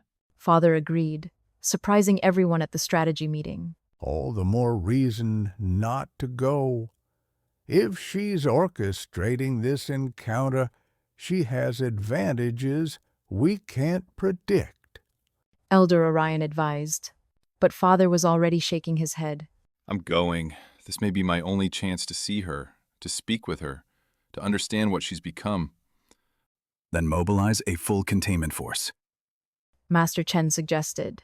Overwhelm whatever defenses. No, a small team only. I don't want to spook her. Father interrupted. Plus, this isn't about containment or confrontation. It's about He struggled for words. It's about a father trying to reach his daughter one last time. The team he assembled was indeed small. 13 specialists in void containment and protective magic, plus himself. I tried to be included, But father refused absolutely. I've already lost one daughter to this path. I won't risk you two. She's my sister, I argued. I have a right. You have a responsibility to survive, to lead this family if something happens to me, to be here when He paused, swallowing hard. this is over, one way or another. I wanted to argue further, but something in his expression stopped me. There was a finality to his preparations, a sense of last things that sent cold fear through my heart. Promise me you'll be careful, I said instead. I'll be as careful as the situation allows, but Lysandra, if something does happen. Nothing will happen, I interrupted, not wanting to hear whatever final instructions he might give. But he continued anyway, gentle but inexorable. If something happens, remember that your sister is still in there, somewhere. Changed, transformed, possibly beyond recognition, but still Aurora. Don't let the family forget that. Don't let them turn her into just another cautionary tale about void corruption. Father! He pulled me into an embrace, something he rarely did anymore. I love you. Your mother would be so proud of the woman you've become. The past tense when speaking of mother, the present tense for his pride, as if he were already half in the past himself. I clung to him, suddenly terrified this might be our last moment together. Come back, I whispered. Whatever you find there, whatever Aurora has become, just come back. He didn't promise. Looking back, I'm grateful for that small honesty, amid so much uncertainty. The night of the investigation, I couldn't sleep. I paced my chambers, Aurora's medallion warm in my hand, trying to sense something, anything, through the connection it represented. But there was only silence and the steady pulse that told me my sister still existed, somewhere beyond my reach. The emergency bells didn't ring until 3 days later. I was in the library when they sounded, the urgent clanging that meant disaster, catastrophe, the worst possibilities realized. I ran through the halls, my formal robes forgotten, my heart already knowing what my mind refused to accept. Uncle Caspian met me at the entrance to the council chamber, his face grave. Lysandra, you need to prepare yourself. Where is he? I demanded. Where's my father? The answer was in his eyes before he spoke. The search parties found the team this morning. There was a confrontation at the ritual site. Void energies far beyond what they anticipated. Where is he? I repeated, my voice rising. I'm sorry, Caspian said gently. He's gone. The world tilted. I found myself on the floor without remembering falling, Caspian's arms around me as I struggled to breathe through the crushing weight of loss. Father was gone, like mother, like Aurora in her own way, gone. How? I managed to ask when I could speak again. Caspian helped me to a chair, his own grief visible despite his attempts at composure. The site showed signs of massive void manifestation. The team fought to contain it, but the energies were beyond anything they'd prepared for. Your father... He paused, choosing his words carefully. Your father was at the center of the containment effort. I thought of Father's last words to me, his certainty that Aurora was still in there somewhere. Had he found her? Had they spoken? Had she killed him? Or had he simply been caught in the crossfire of whatever the shrouded hand had been attempting? The questions tormented me as I viewed his body, laid out in state in the family's mourning chamber. He looked peaceful. Despite the terrible transformation of his birthmark, the protective wing pattern, reconfigured into something that resembled a tear in reality itself. Even in death, it pulsed with alien energy that made my own birthmark ache in response. The official record, inscribed in our family chronicles with formal precision that disguised raw tragedy, stated, Lord Aurora Starweaver died fighting void corruption, heroically containing a breach that threatened wider contamination.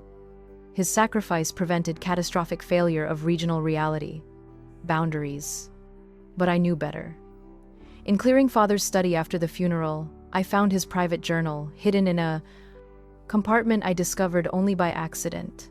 The entries from the weeks before his death revealed his growing certainty that Aurora had indeed become the Shrouded Hand's leader, not coerced, not controlled, but transformed by choice and conviction. The final entry, dated the day before his last mission, contained just one line that shattered my heart. Anew, "It is her.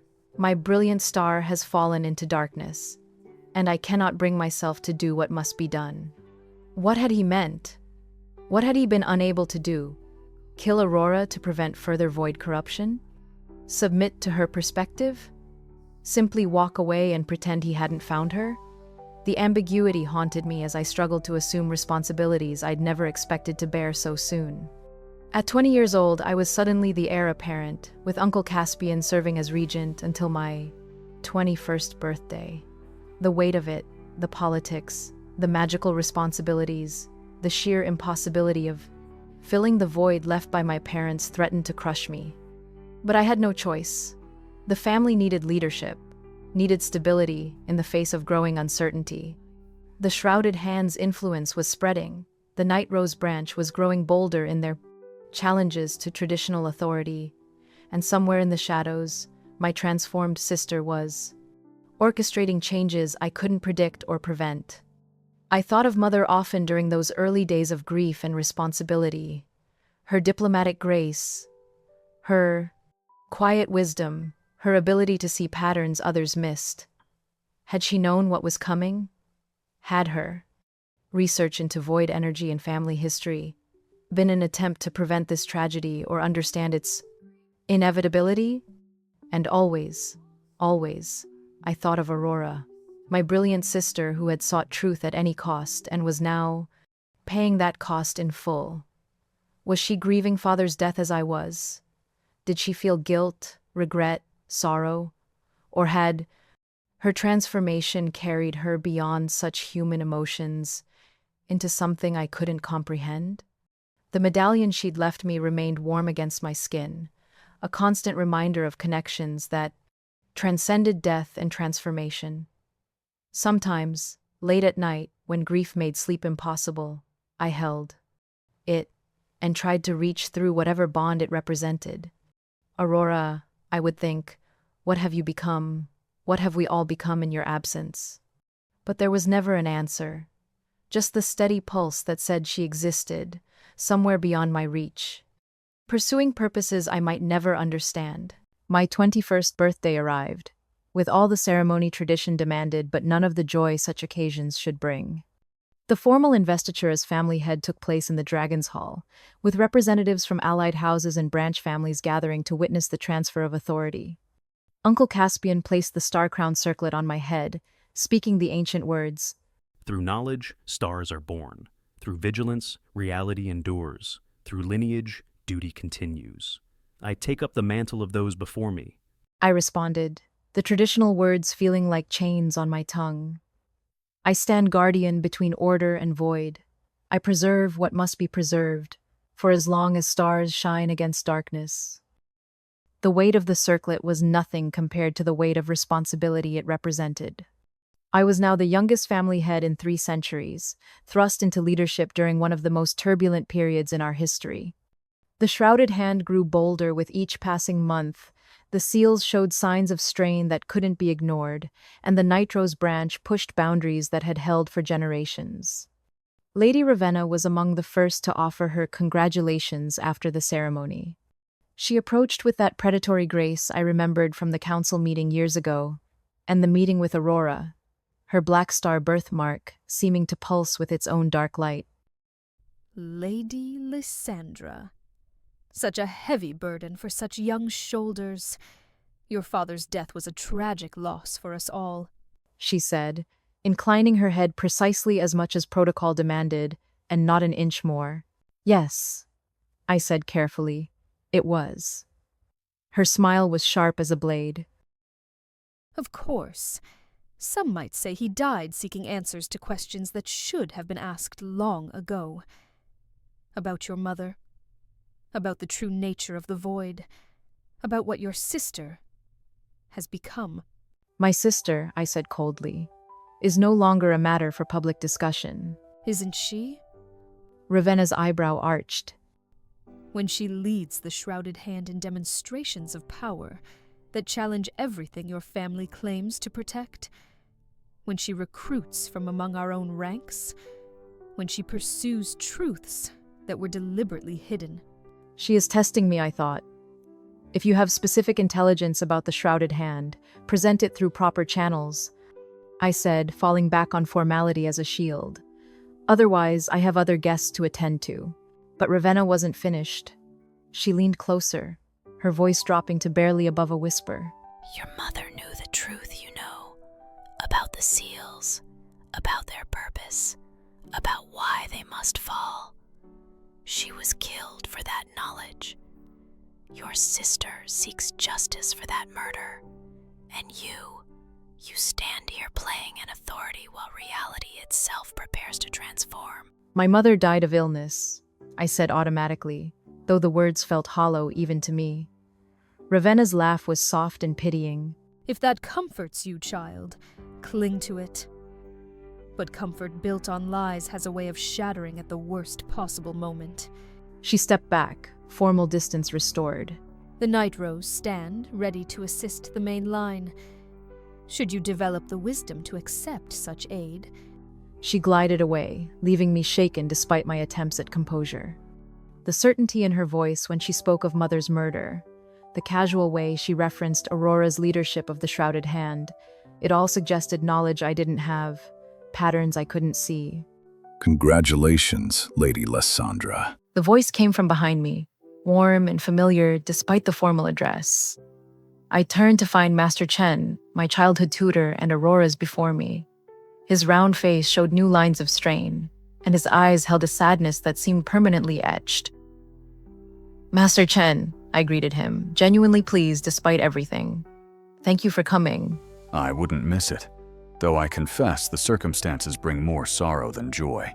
He glanced around to ensure we weren't overheard, then stepped closer. I wanted to apologize for my harsh words about Aurora during her trial, for letting fear override the affection I held for my greatest student. She was brilliant, I said softly. Is brilliant, he corrected, surprising me. Whatever else she's become, that magnificent mind still exists. I've been analyzing the magical theory behind her public demonstrations. The mathematics are extraordinary, revolutionary, terrifying in their implications, but undeniably elegant. You've been studying her work? I couldn't hide my surprise. Master Chen had seemed the most conservative of Aurora's critics. How could I not? She's rewriting fundamental laws of magical interaction, proving that principles we've held sacred for a millennium are merely approximations of deeper truths. As her teacher, I'm horrified by her methods. As a scholar, I'm fascinated by her results. And as someone who cared for her, I prompted gently. His expression crumbled slightly. I miss my student, the girl who asked why and how and what if, until I ran out of answers. I fear what she's become, but I mourn what we lost when we drove her to become it. We didn't drive her, I said, though even I heard the uncertainty in my voice. She chose her path. Did she? Master Chen asked. Or did we leave her no other choice that her nature could accept?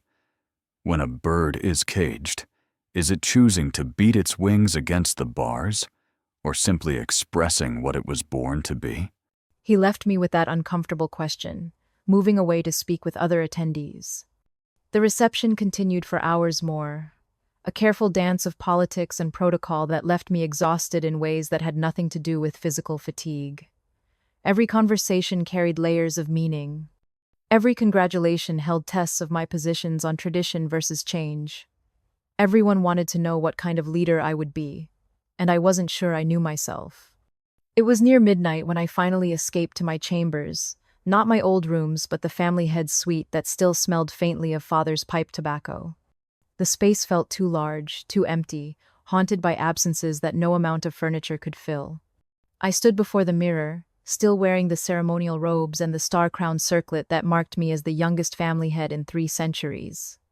Ravenna's words echoed in my mind, each one a calculated strike against my composure. If that comforts you, child, cling to it. But comfort built on lies has a way of shattering at the worst possible moment. She had tested me, probed for weakness with the precision of a blade finding gaps in armor, and I had fallen back on formality, on protocol, the refuge of the uncertain. Every diplomatic deflection I'd offered had only confirmed what she already suspected. I was unprepared, overwhelmed, clinging to rules because I lacked the strength to forge my own path. I thought of how she had leaned in close, her voice dropping to that pitying whisper. Your mother knew the truth, you know, about the seals, about their purpose, about why they must fall. She was killed for that knowledge. Your sister seeks justice for that murder, and you stand here playing an authority while reality itself prepares to transform. The contempt had been barely veiled. She saw me not as a leader, but as a child wearing her father's crown, desperately trying to fill shoes too large for her feet. And perhaps she was right. I removed the circlet, setting it on the dresser with more force than necessary. The metallic ring echoed through the empty chamber. How many times tonight had I deflected rather than confronted? How many challenges had I met with careful neutrality instead of strength? Ravenna had said about my insistence that mother died of illness. She hadn't even bothered to hide her condescension.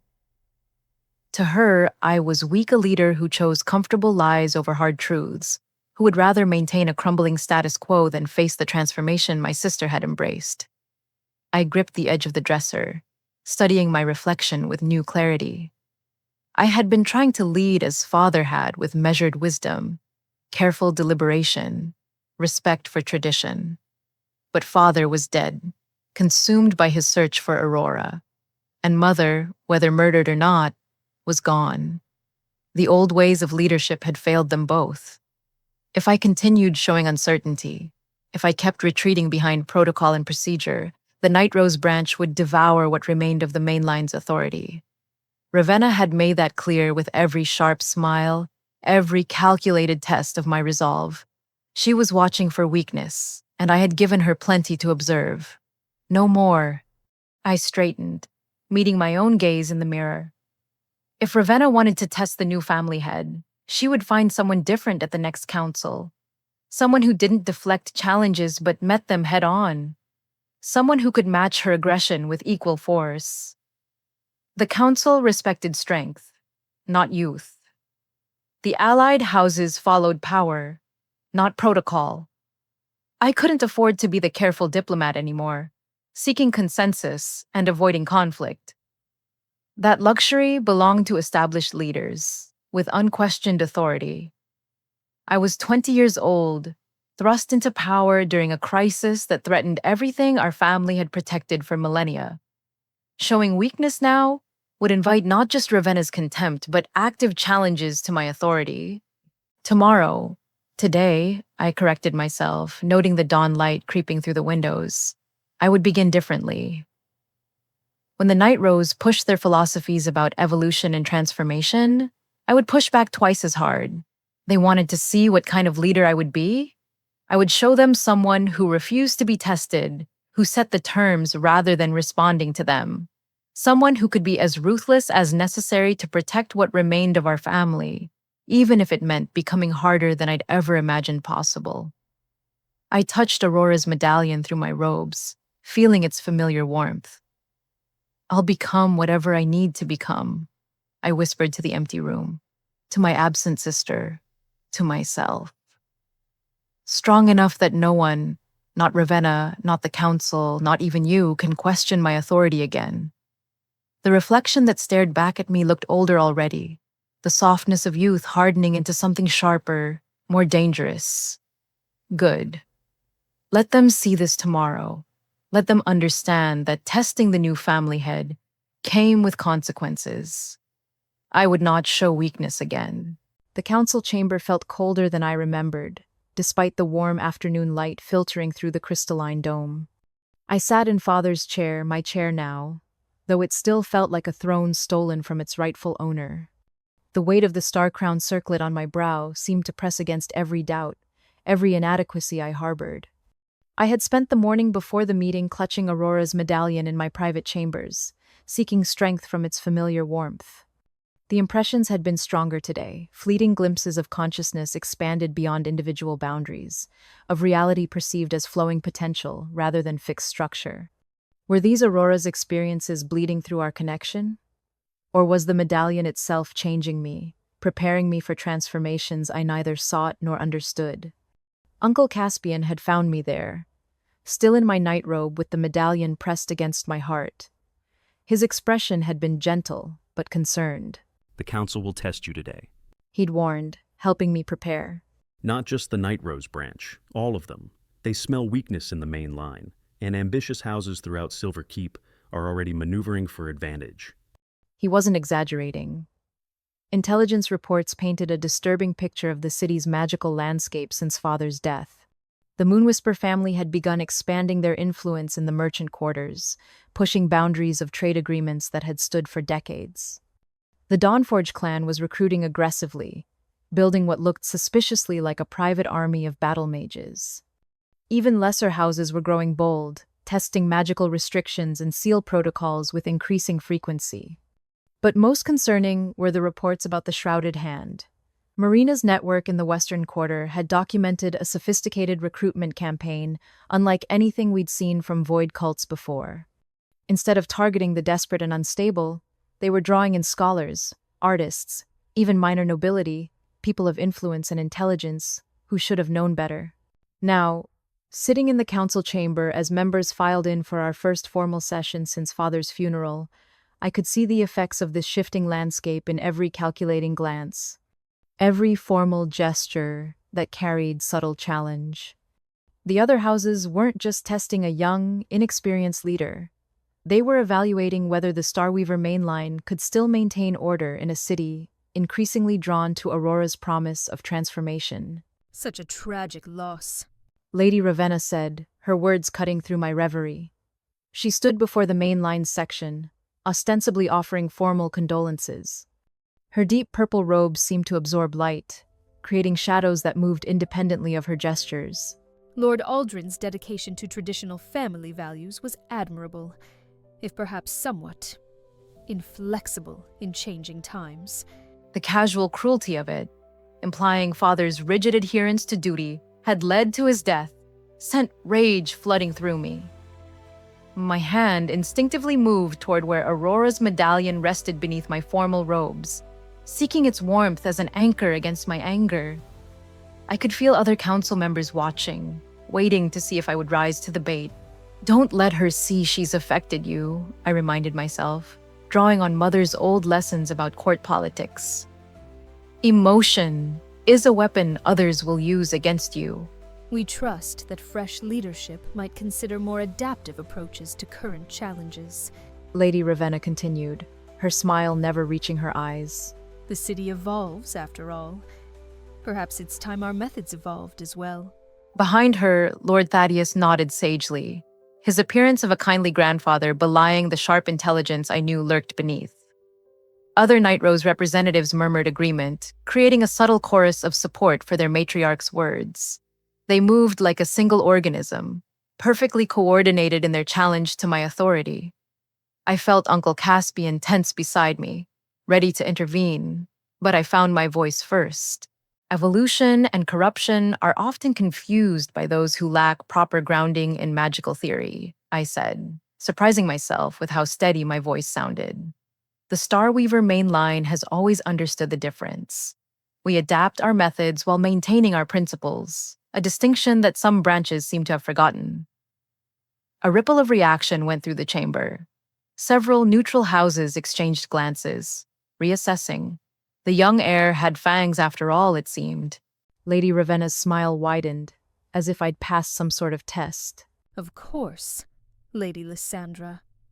We merely wished to offer our perspective.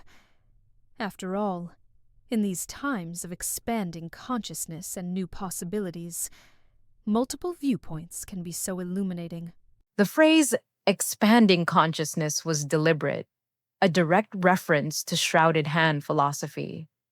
She was telling me in front of the entire council that she knew about their recruitment efforts, possibly even supported them.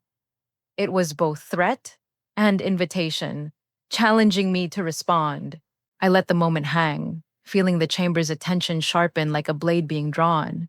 This was the opening I'd been waiting for, an opportunity to address what everyone suspected, but none dared voice directly. The political dance required delicacy, but sometimes the best move was to force your partner to reveal their steps. Lady Ravenna, I began, keeping my voice conversational, almost pleasant. Your mention of expanding consciousness is particularly interesting. Our intelligence networks have documented that exact phrase appearing in shrouded hand recruitment materials throughout the Western Quarter. I paused, letting that connection settle into the silence. Quite a specific philosophical alignment, wouldn't you say? The chamber tensed. Even seasoned political players hadn't expected such a direct approach. Beside me, Uncle Caspian's stillness radiated warning, but I pressed forward. Some accusations were better made in full view of witnesses. Lady Ravenna's smile never wavered, but something flickered behind her eyes. Surprise, perhaps, or approval. Philosophy spreads like water, seeking its own level. Can one family claim ownership of ideas whose time has come? Ideas are one thing, I continued, rising slowly from my throne. The movement drew every eye, a bit of theater father had taught me. Height could be its own authority. But the Shrouded Hands activities go beyond philosophical discussion. They practice systematic void integration. They recruit with sophisticated methods that suggest deep familiarity with Starweaver magical theory. I descended one step, then another, moving closer to the Night Rose delegation. The kind of familiarity that comes from either extensive espionage or inside knowledge. Lord Thaddeus shifted slightly, his grandfatherly mask showing the faintest crack. Surely the heir isn't suggesting... I'm asking, I interrupted smoothly, stopping just outside their immediate circle. Close enough to make it personal, far enough to maintain propriety. Lord Thaddeus, Lady Ravenna, I'm offering you this opportunity before the entire council to clarify your house's position. Do you possess any withheld knowledge regarding the Shrouded Hands activities? Any information about their leadership, their methods, their goals? I let my voice soften, becoming almost gentle. Any knowledge of my sister's current whereabouts or condition? The question landed like a thunderbolt in still water. Several council members actually gasped, to ask directly about Aurora, to imply the Night Rose might be concealing information about the transformed heir, pushed the boundaries of acceptable discourse. Lady Ravenna's eyes glittered with what might have been genuine delight. How refreshingly direct. Your father would have spent hours circling such questions, building elaborate verbal traps. You simply ask. She rose as well, matching my theatrical positioning. Very well. Let me be equally direct. She turned, not to me but to the assembled council, playing to the larger audience. I, Ravenna of House Nightrose, swear by the old bonds and the new philosophies, by shadow and starlight, that our house possesses no concealed intelligence regarding the organization known as the Shrouded Hand. Her voice carried the resonance of formal oath, each word precisely chosen. We have observed their activities with interest, as we observe all evolution of thought regarding void energies, but we neither direct nor coordinate with their efforts. And Aurora, I pressed, not allowing her the escape of selective oath-making. Do you swear the same regarding my sister? A pause, delicious in its calculation. Lord Thaddeus stood as well, adding his presence to his wife's. Young Lady Lysandra, If we knew where your brilliant sister had gone, would we not benefit more from sharing that knowledge? From positioning ourselves as helpful allies to the new heir, rather than objects of suspicion? It was a clever deflection, answering a question with questions, implying innocence through self-interest. But I'd learned enough from Mother's political teachings to recognize the gaps in their denial. You speak of benefit and alliance, I observed, letting steel creep into my gentle tone. Yet, you haven't actually answered my question. So let me be clearer. I turned back to address them directly, abandoning the pretense of casual inquiry. The main line's patience with the Night Rose branch exists in delicate balance. Your philosophical explorations are tolerated because they remain theoretical. Your void research is permitted within careful constraints. That tolerance is not infinite. Is that a threat? Lady Ravenna asked, and she seemed genuinely curious rather than offended. It's a reminder, I replied. My father may have been rigid, but he was also restrained. He believed in redemption for the wayward branch, in the possibility of eventual reconciliation. I am less sentimental. I let that sink in before continuing. If I discover that House Night Rose has withheld crucial information about the Shrouded Hand or my sister, if your theoretical interests have become practical assistance to those who would corrupt our city's citizens, then you'll discover that youth can act where age hesitated. The silence that followed was profound.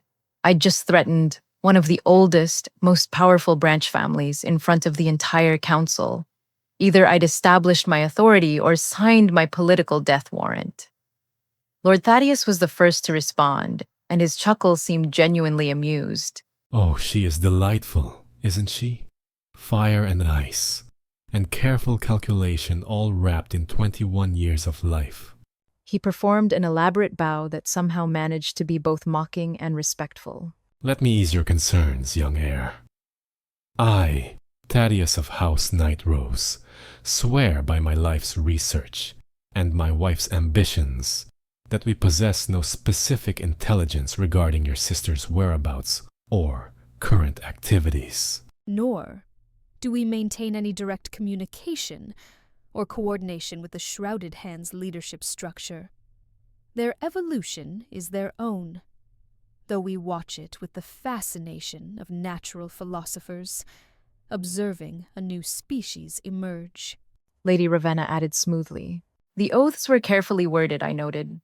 No specific intelligence, leaving room for general knowledge. No direct communication, allowing for intermediaries.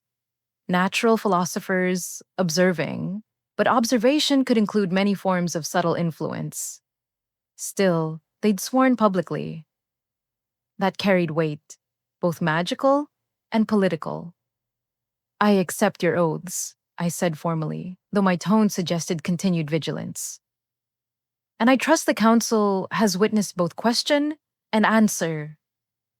Let none later claim ignorance of where the main line stands on collaboration with void cults, regardless of how philosophically sophisticated they might appear. As I returned to my throne, I caught expressions ranging from admiration to calculation on various faces. Lord Garrett looked like he was recalculating every trade agreement with Night Rose-affiliated merchants. Lady Serena nodded slightly, a warrior's approval of a bold, tactical move. But it was Lady Ravenna's expression that intrigued me most. As I settled back into the Star Throne, she gave me the slightest nod. Not submission, but acknowledgement. I'd played the game at a higher level than expected, forced them into public denial that would constrain their future actions. Well done, she murmured, just loud enough for me to hear. Though I wonder, when you find dear Aurora, will you still be so certain that information shared would have been a kindness? Some truths are withheld not from malice, but from mercy. Before I could demand clarification, she'd turned away, resuming her seat with perfect poise. The moment passed, the council moving on to other business, but her words lodged like splinters in my mind. What truths could be so terrible that even the night rose who reveled in uncomfortable realities would consider silence merciful? What had my sister become that even those who celebrated transformation might hesitate to reveal it? Uncle Caspian leaned close as Master Kelvin began his report on void disturbances. That was either very brave or very foolish, He murmured. Can't it be both? I replied, though my hand trembled slightly as I reached for my water glass. I'd publicly challenged the Night Rose, forced them into corners that would either make them allies or ensure they became true enemies. But as the meeting continued, I noticed something else. The other houses looked at me differently now, not just as a young heir playing at authority, but as someone willing to ask dangerous questions and demand real answers. It was a small victory in what promised to be a very long war. But it was a beginning. And if the Night Rose were lying, if they did possess knowledge of Aurora or the Shrouded Hand, I'd just served notice that this heir would not be content with comfortable ignorance. The game continued, but the players now understood that all pieces were in play, all questions were askable, and all secrets had consequences. Even the ones wrapped in mercy. Lord Garrett of House Moonwhisper. His merchant's robes of silver and blue were shot through with thread of gold in patterns that technically stayed within sumptuary laws while flaunting his house's growing wealth. Lady Lysandra, how fortunate that youth brings fresh perspective to our deliberations, He said. The words were honeyed poison. Youth meant inexperience. Fresh perspective suggested my views were untested theory rather than wisdom. I paused, letting silence gather like a blade. Lord Garrett, I acknowledged, pitching my voice to carry to the surrounding delegates. How fortunate that age brings the wisdom to distinguish between profitable innovation and expensive folly. I trust your recent ventures in the Sunset Ports reflect such discrimination. His smile flickered. The Sunset Port investments were hemorrhaging gold. Everyone knew it, though none spoke of it openly. I'd just told him I knew where his house bled, and I wasn't above pressing the wound. all ventures carry risk. He replied carefully. Indeed, though some risks threaten only gold, while others gamble with reality itself. I moved on before he could respond, but I felt the ripple of attention through the room. The Dawn Forge contingent occupied their traditional position on the chamber's eastern arc, where morning light would blaze through crystal during dawn sessions, a reminder of their house's ancient role as battle mages and defenders. Lady Serena Dawnforge stood at their center like a general reviewing troops, her scarlet robes military in their cut, her silver hair pulled back in a style that suggested a helm might be donned at any moment. The young lioness prowls, she murmured to her second. I catalogued that too, not openly hostile, but testing. The Dawnforge respected strength above all else. Show weakness, and they'd be the first to suggest a regency extension, or worse, a succession challenge from a cadet branch. As the meeting progressed through reports and administrative decisions, I found myself studying the assembled representatives with new eyes. How many harbored sympathies for Aurora's transformation? How many saw opportunity in the main line's apparent weakness? Lord Garrett of the Moonwhisper family kept glancing at his Nitro's counterparts, some unspoken communication passing between them. Lady Serena of the Dawnforge clan took copious notes whenever void disturbances were mentioned, her interest seemingly more than casual. Master Kelvin had just finished his report on the void disturbances when Lord Erasmus, the Keeper of Minutes, raised a matter that sent ice through my veins. There remains the question of public communication, he intoned. Aurora, absence, has not gone unnoticed. The noble houses present know the truth, but the general populace grows restless with rumours. Some claim she has undertaken a secret mission, others whisper of transformation. Still others speak of corruption and madness. The chamber fell silent. This was the moment I dreaded, the decision that had kept me awake for nights. Aurora's transformation was an open secret among the nobility, but the common people of Silverkeep remained largely ignorant of the specifics. That ignorance was becoming harder to maintain. The truth serves everyone best, I heard myself say. the words emerging before wisdom could stop them. If we make Aurora's transformation public, every citizen becomes our eyes. Someone, somewhere, has seen her, has information that could lead to her recovery.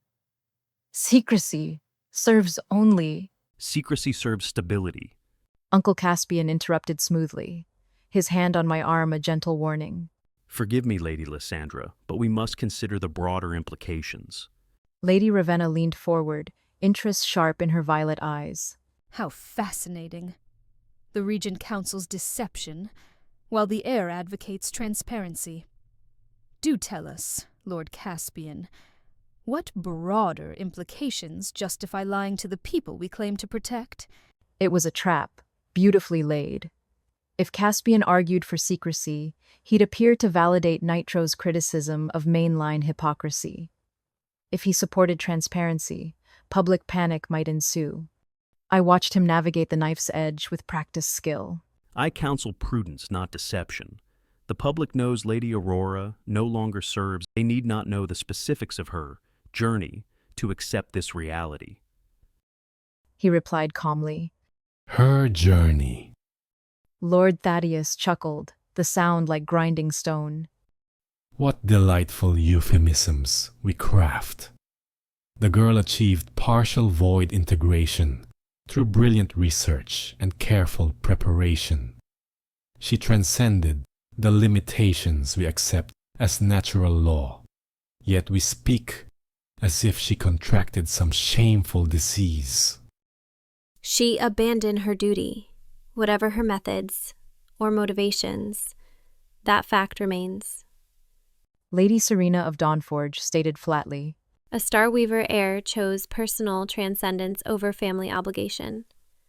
The public revelation of such selfishness would damage not just your house, Lady Lysandra, but the entire structure of noble responsibility. Lord Garrett cleared his throat delicately. From a merchant's perspective, if I may be so crude as to mention practical concerns, public knowledge of void integration as a choosable path rather than accidental corruption would be economically destabilizing. Markets depend on predictability. If people believe they can simply transform themselves to escape debts or obligations. Or if they believe transformation offers power beyond traditional hierarchies. Added Lord Marcus of House Ironhold, speaking for the first time. His family controlled most of Silverkeep's mundane guards and enforcement. We've seen what happens when void cults promise equality through corruption, if they can point to a Starweaver heir as precedent. The arguments swirled around me, each house viewing the question through their own lens of self-interest. But beneath the political calculations, I sensed deeper currents. Fear of change, fear of choice, fear that Aurora's path might appeal to more than just the desperate and mad. You all dance around the central question. What story serves truth? The people will learn eventually. Secrets of this magnitude never hold forever. Would you rather they discover we lied, destroying trust in noble leadership entirely? Or would you rather control the narrative from the beginning? Lady Ravenna observed, her voice cutting through the debate like silk hiding steel. And what narrative would you suggest? I asked, genuinely curious despite my wariness. She smiled, that predator's expression that made shadows deeper. Why, the true one, of course. That Aurora Starweaver, brilliant beyond measure, discovered truths about reality that conventional thinking couldn't contain. That she chose transformation not from madness or corruption, but from clarity of vision. That she represents not betrayal of duty, but evolution of it. Absolutely not. You would make her a martyr for your philosophy, a beacon for every misguided soul who thinks void energy offers easy answers. Uncle Caspian's voice carried rare heat. As opposed to making her a cautionary tale? Lord Thaddeus countered. Poor Aurora, corrupted despite her brilliance. A warning against the very intellectual courage that defines human advancement. I felt the trap closing around me. Every option carried poison. Tell the truth, and Aurora becomes either monster or messiah. Lie, and risk the devastating revelation later. Say nothing, and let rumors fester into something worse than any truth. There is another option, Uncle Caspian said slowly, and I heard in his tone something I'd rarely witnessed: the cold calculation of necessary cruelty. We announced that Lady Aurora died, a tragic experimental accident during approved research, heroic even. She gave her life advancing magical knowledge, protecting others from dangerous energies she was investigating. The chamber erupted. Half a dozen voices rose at once, but I heard none of them. The blood had drained from my face, my hands clenched, white-knuckled on the throne's arms. Kill my sister in story, if not in fact. Erase her transformation, her choice, her very existence beyond what served the family narrative. No, my voice was quiet, but it cut through the noise like a blade. I won't declare my sister dead when she lives. Can we be certain? What she has become, is it truly life as we understand it, or something else wearing Aurora's face and memories? Lord Erasmus said. She lives? I repeated more firmly. Changed, transformed, possibly corrupted, but alive. I won't commit the ultimate betrayal of denying her existence. Uncle Caspian turned to me, his expression combining sympathy with implacable political necessity. Lysandra, consider carefully. A clean death, heroic sacrifice in service to knowledge, preserves her memory untainted. It allows the family to mourn and move forward. It denies the shrouded hand their greatest propaganda victory. And His voice gentled. it allows you to search for her without public scrutiny, without every reported sighting becoming a political crisis. The regent speaks wisdom. Lady Serena surprisingly agreed. In war, we sometimes declare soldiers missing rather than captured to deny the enemy leverage. This is no different. It's entirely different. You propose to kill truth itself for convenience. How perfectly representative of mainline thinking. Preserve the comfortable lie rather than face the uncomfortable reality. Lady Ravenna objected, though her tone suggested intellectual interest rather than moral outrage. But I was no longer listening to their debate. I was remembering Aurora's laugh, her brilliant explanations of magical theory, the warmth of her hand in mine, as she promised to show me wonders. How could I declare that light extinguished when somewhere, in whatever form she now wore, my sister continued to exist? Yet, Caspian's logic was sound, horrifyingly, devastatingly sound. A public search would become a circus. Every void cultist would claim connection to her. Every political enemy would use her transformation against us. And Aurora herself, what if public attention drove her deeper into hiding, made recovery impossible? A compromise, I said finally, hating myself for even considering it. We announced that Aurora was gravely injured during an experimental accident, that she's recovering in seclusion, her condition too delicate for visitors or public updates. It explains her absence without declaring her dead, leaves room for her return when we find her. Lord Garrett nodded slowly. Plausible. Markets prefer uncertainty to finality, oddly enough. A recovering heir suggests stability will return. But recovering from what? Pressed Lord Thaddeus. The public will demand details, medical updates, some timeline for her return to duties. Void exposure. Uncle Caspian suggested smoothly. A research accident that resulted in contamination. She's undergoing purification treatments, a long, delicate process that requires complete isolation. It's happened before to researchers who push too far. And when months become years? When this fiction grows too heavy to maintain? Lady Ravenna asked. Then we adapt the story as needed, I replied, self-loathing thick in my throat. Perhaps complications arise. Perhaps the treatments require experimental approaches. We buy time to find her, to offer her genuine healing if she'll accept it. The vote, when it came, was surprisingly unanimous. Even the Night Rose branch, despite their philosophical objections, recognized the pragmatic necessity. The official story would be crafted carefully. Aurora Starweaver, brilliant researcher, exposed to dangerous energies during approved experiments, now recovering under the family's most skilled healers. A tragedy, but one with hope for resolution. As the council formalized the deception that would soon spread through Silverkeep, I touched Aurora's medallion through my robes. The warmth pulsed with what felt like disappointment. Or perhaps that was merely my own heart, breaking a little more with each lie we wrapped around my sister's truth. Lady Ravenna paused beside my throne as others filed out to spread our careful fiction. You've learned the first lesson of leadership. Sometimes we must kill what we love to preserve what we must protect. Your father never understood that. Perhaps you'll prove wiser. She observed, not unkindly. Or perhaps, I replied quietly, I'll find a way to preserve both.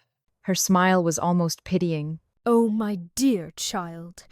That's the beautiful lie every leader tells themselves, until reality forces them to choose. And the choosing breaks them into something harder, something necessary. She glanced meaningfully at where my hand pressed against the hidden medallion. Something more like Aurora than they ever imagined possible. She swept away, leaving me alone with Uncle Caspian and the weight of what we'd done. In trying to protect Aurora, had we betrayed her more thoroughly than any enemy could? In preserving the stability she'd threatened, had we become the very rigidity she'd sought to escape? It's temporary, a necessary fiction until we find a real solution. Caspian assured me, though his eyes suggested he knew better. But as I sat in my throne, feeling the medallion's pulse like a second heartbeat, I understood with terrible clarity that we'd crossed the threshold. We'd chosen the maintenance of order over the acknowledgement of transformation. We'd declared my sister's evolution a disease to be cured rather than a choice to be understood. And in doing so, we'd taken our first step down the path that had driven Aurora to seek her own transformation in the first place. The bitter irony wasn't lost on me. In trying to prevent others from following Aurora's path, we'd begun to recreate the very conditions that had made that path seem necessary to her. The council had made its decision. The lie would spread, and somewhere in the spaces between realities, my sister would continue her work, unaware that we'd just erased her choice from history, in the name of preserving a stability that her very existence had already proven to be illusion.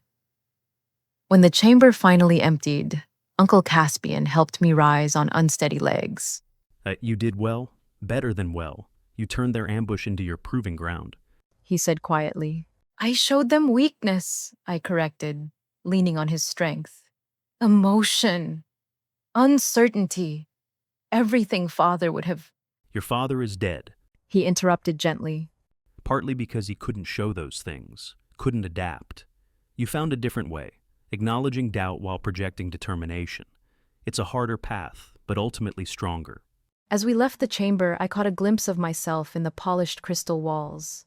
The star crown sat steady on my brow, its light perhaps not as dim as I'd feared.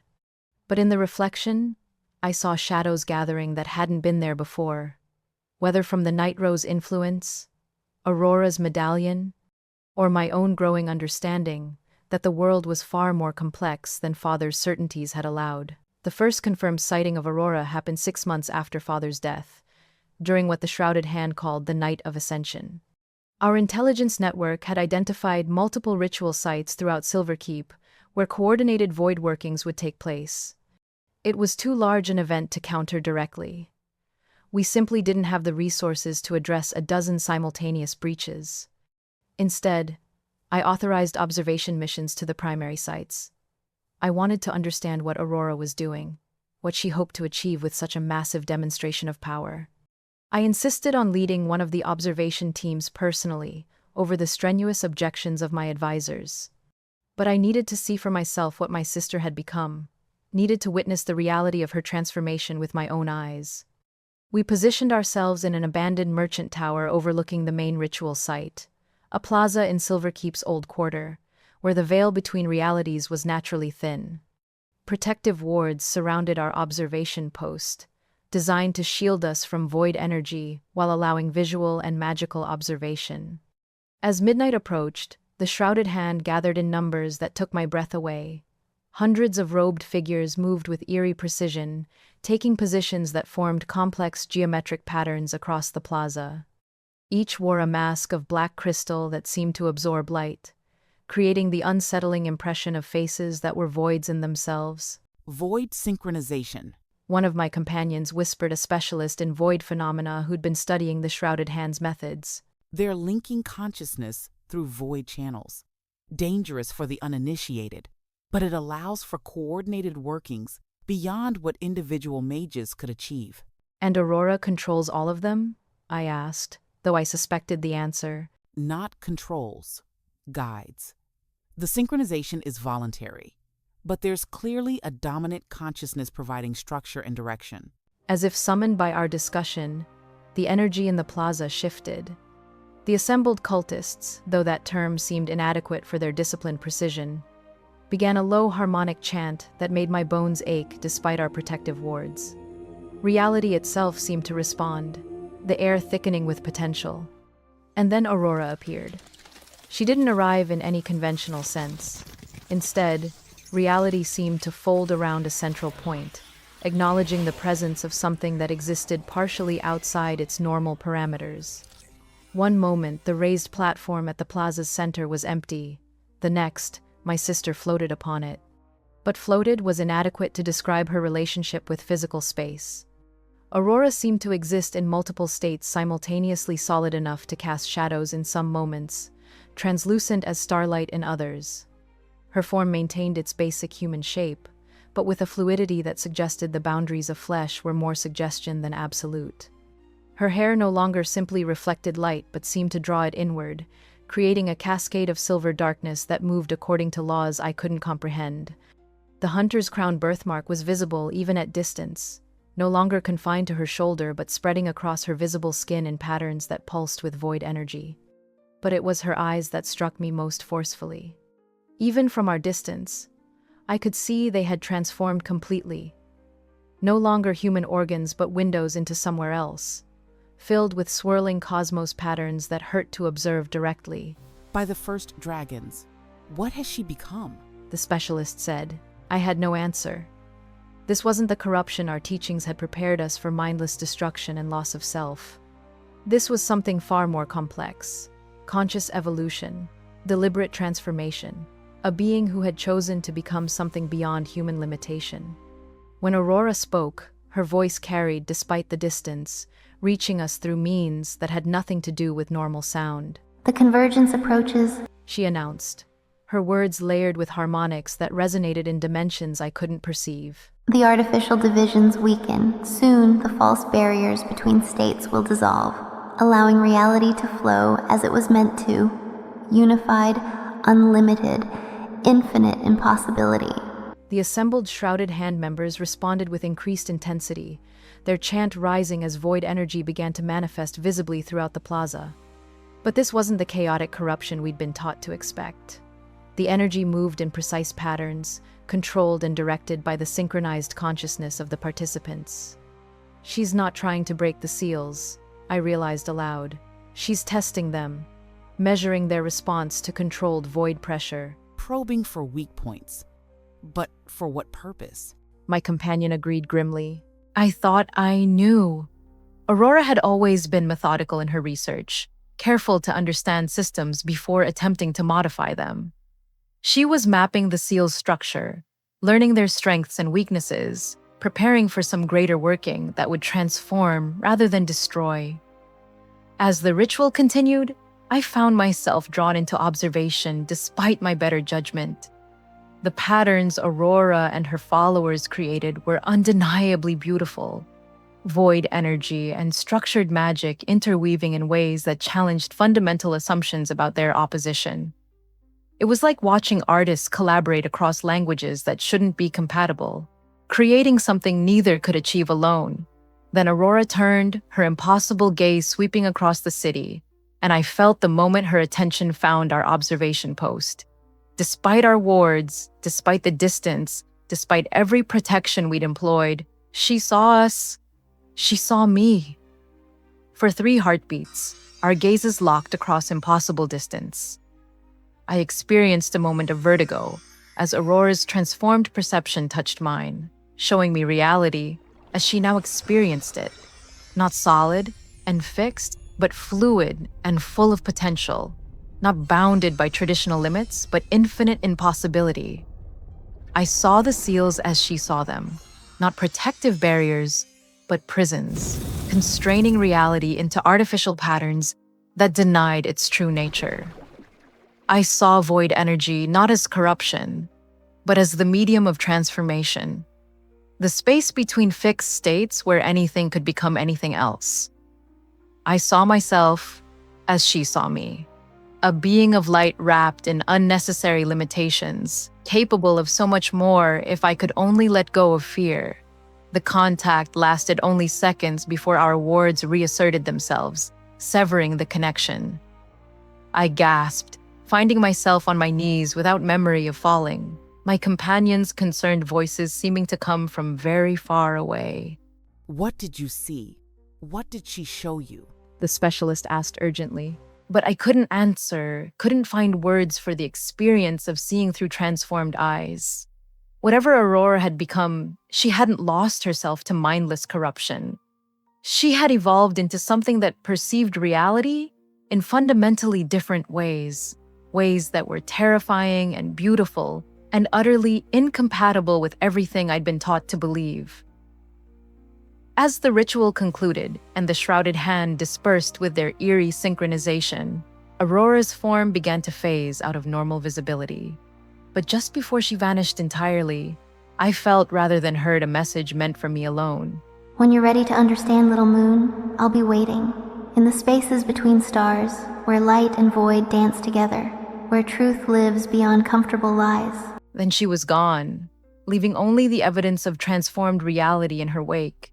Subtle distortions in the plaza's stone, patterns that hurt to look at directly, proof that the boundaries between states were more permeable than we'd ever imagined. We returned to the estate in shaken silence, each of us processing what we'd witnessed in our own way. The official report I filed was clinical, detached, focusing on observable facts rather than the profound questions Aurora's demonstration raised. But alone in my chambers that night, holding the medallion that pulsed with renewed warmth, I couldn't escape the implications of what I'd seen.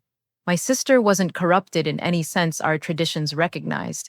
She was transformed, evolved, existing in a state that transcended normal categories of human or void-touched.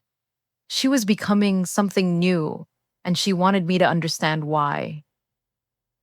The question that haunted me as I finally drifted into uneasy sleep was whether understanding Aurora's truth would save me or damn me, whether the bridge she offered between states of being led to evolution or extinction, whether I was strong enough to follow where she had gone or wise enough to resist the temptation to try. Time would tell. But as the medallion pulsed against my palm in rhythm with my heartbeat, I suspected the choice was approaching faster than I was prepared for. When you're ready to understand, the words echoed in my dreams, accompanied by visions of reality unbound, of seals transformed into doorways, of a cosmos where dragon and void danced together in patterns too beautiful and terrible for human minds to fully grasp. And at the center of it all was Aurora, my sister, my opposite, my transformed reflection, waiting with patience born of certainty for the moment when I would have to choose between the world I knew and the one she promised, between preservation and transformation, between fear and possibility, between who I was and who I might become if I only had the courage to let go. The stars outside my window seemed different that night, their familiar patterns containing hints of movements I'd never noticed before, as if they too were waiting for some grand alignment, some moment when the rigid structures we'd imposed on reality would give way to something greater. Until the stars align, Aurora had written in her farewell letter. Looking at those subtly changed stars, feeling the medallion's warmth against my skin, I wondered if that alignment was closer than any of us suspected, and whether I would be ready when it came.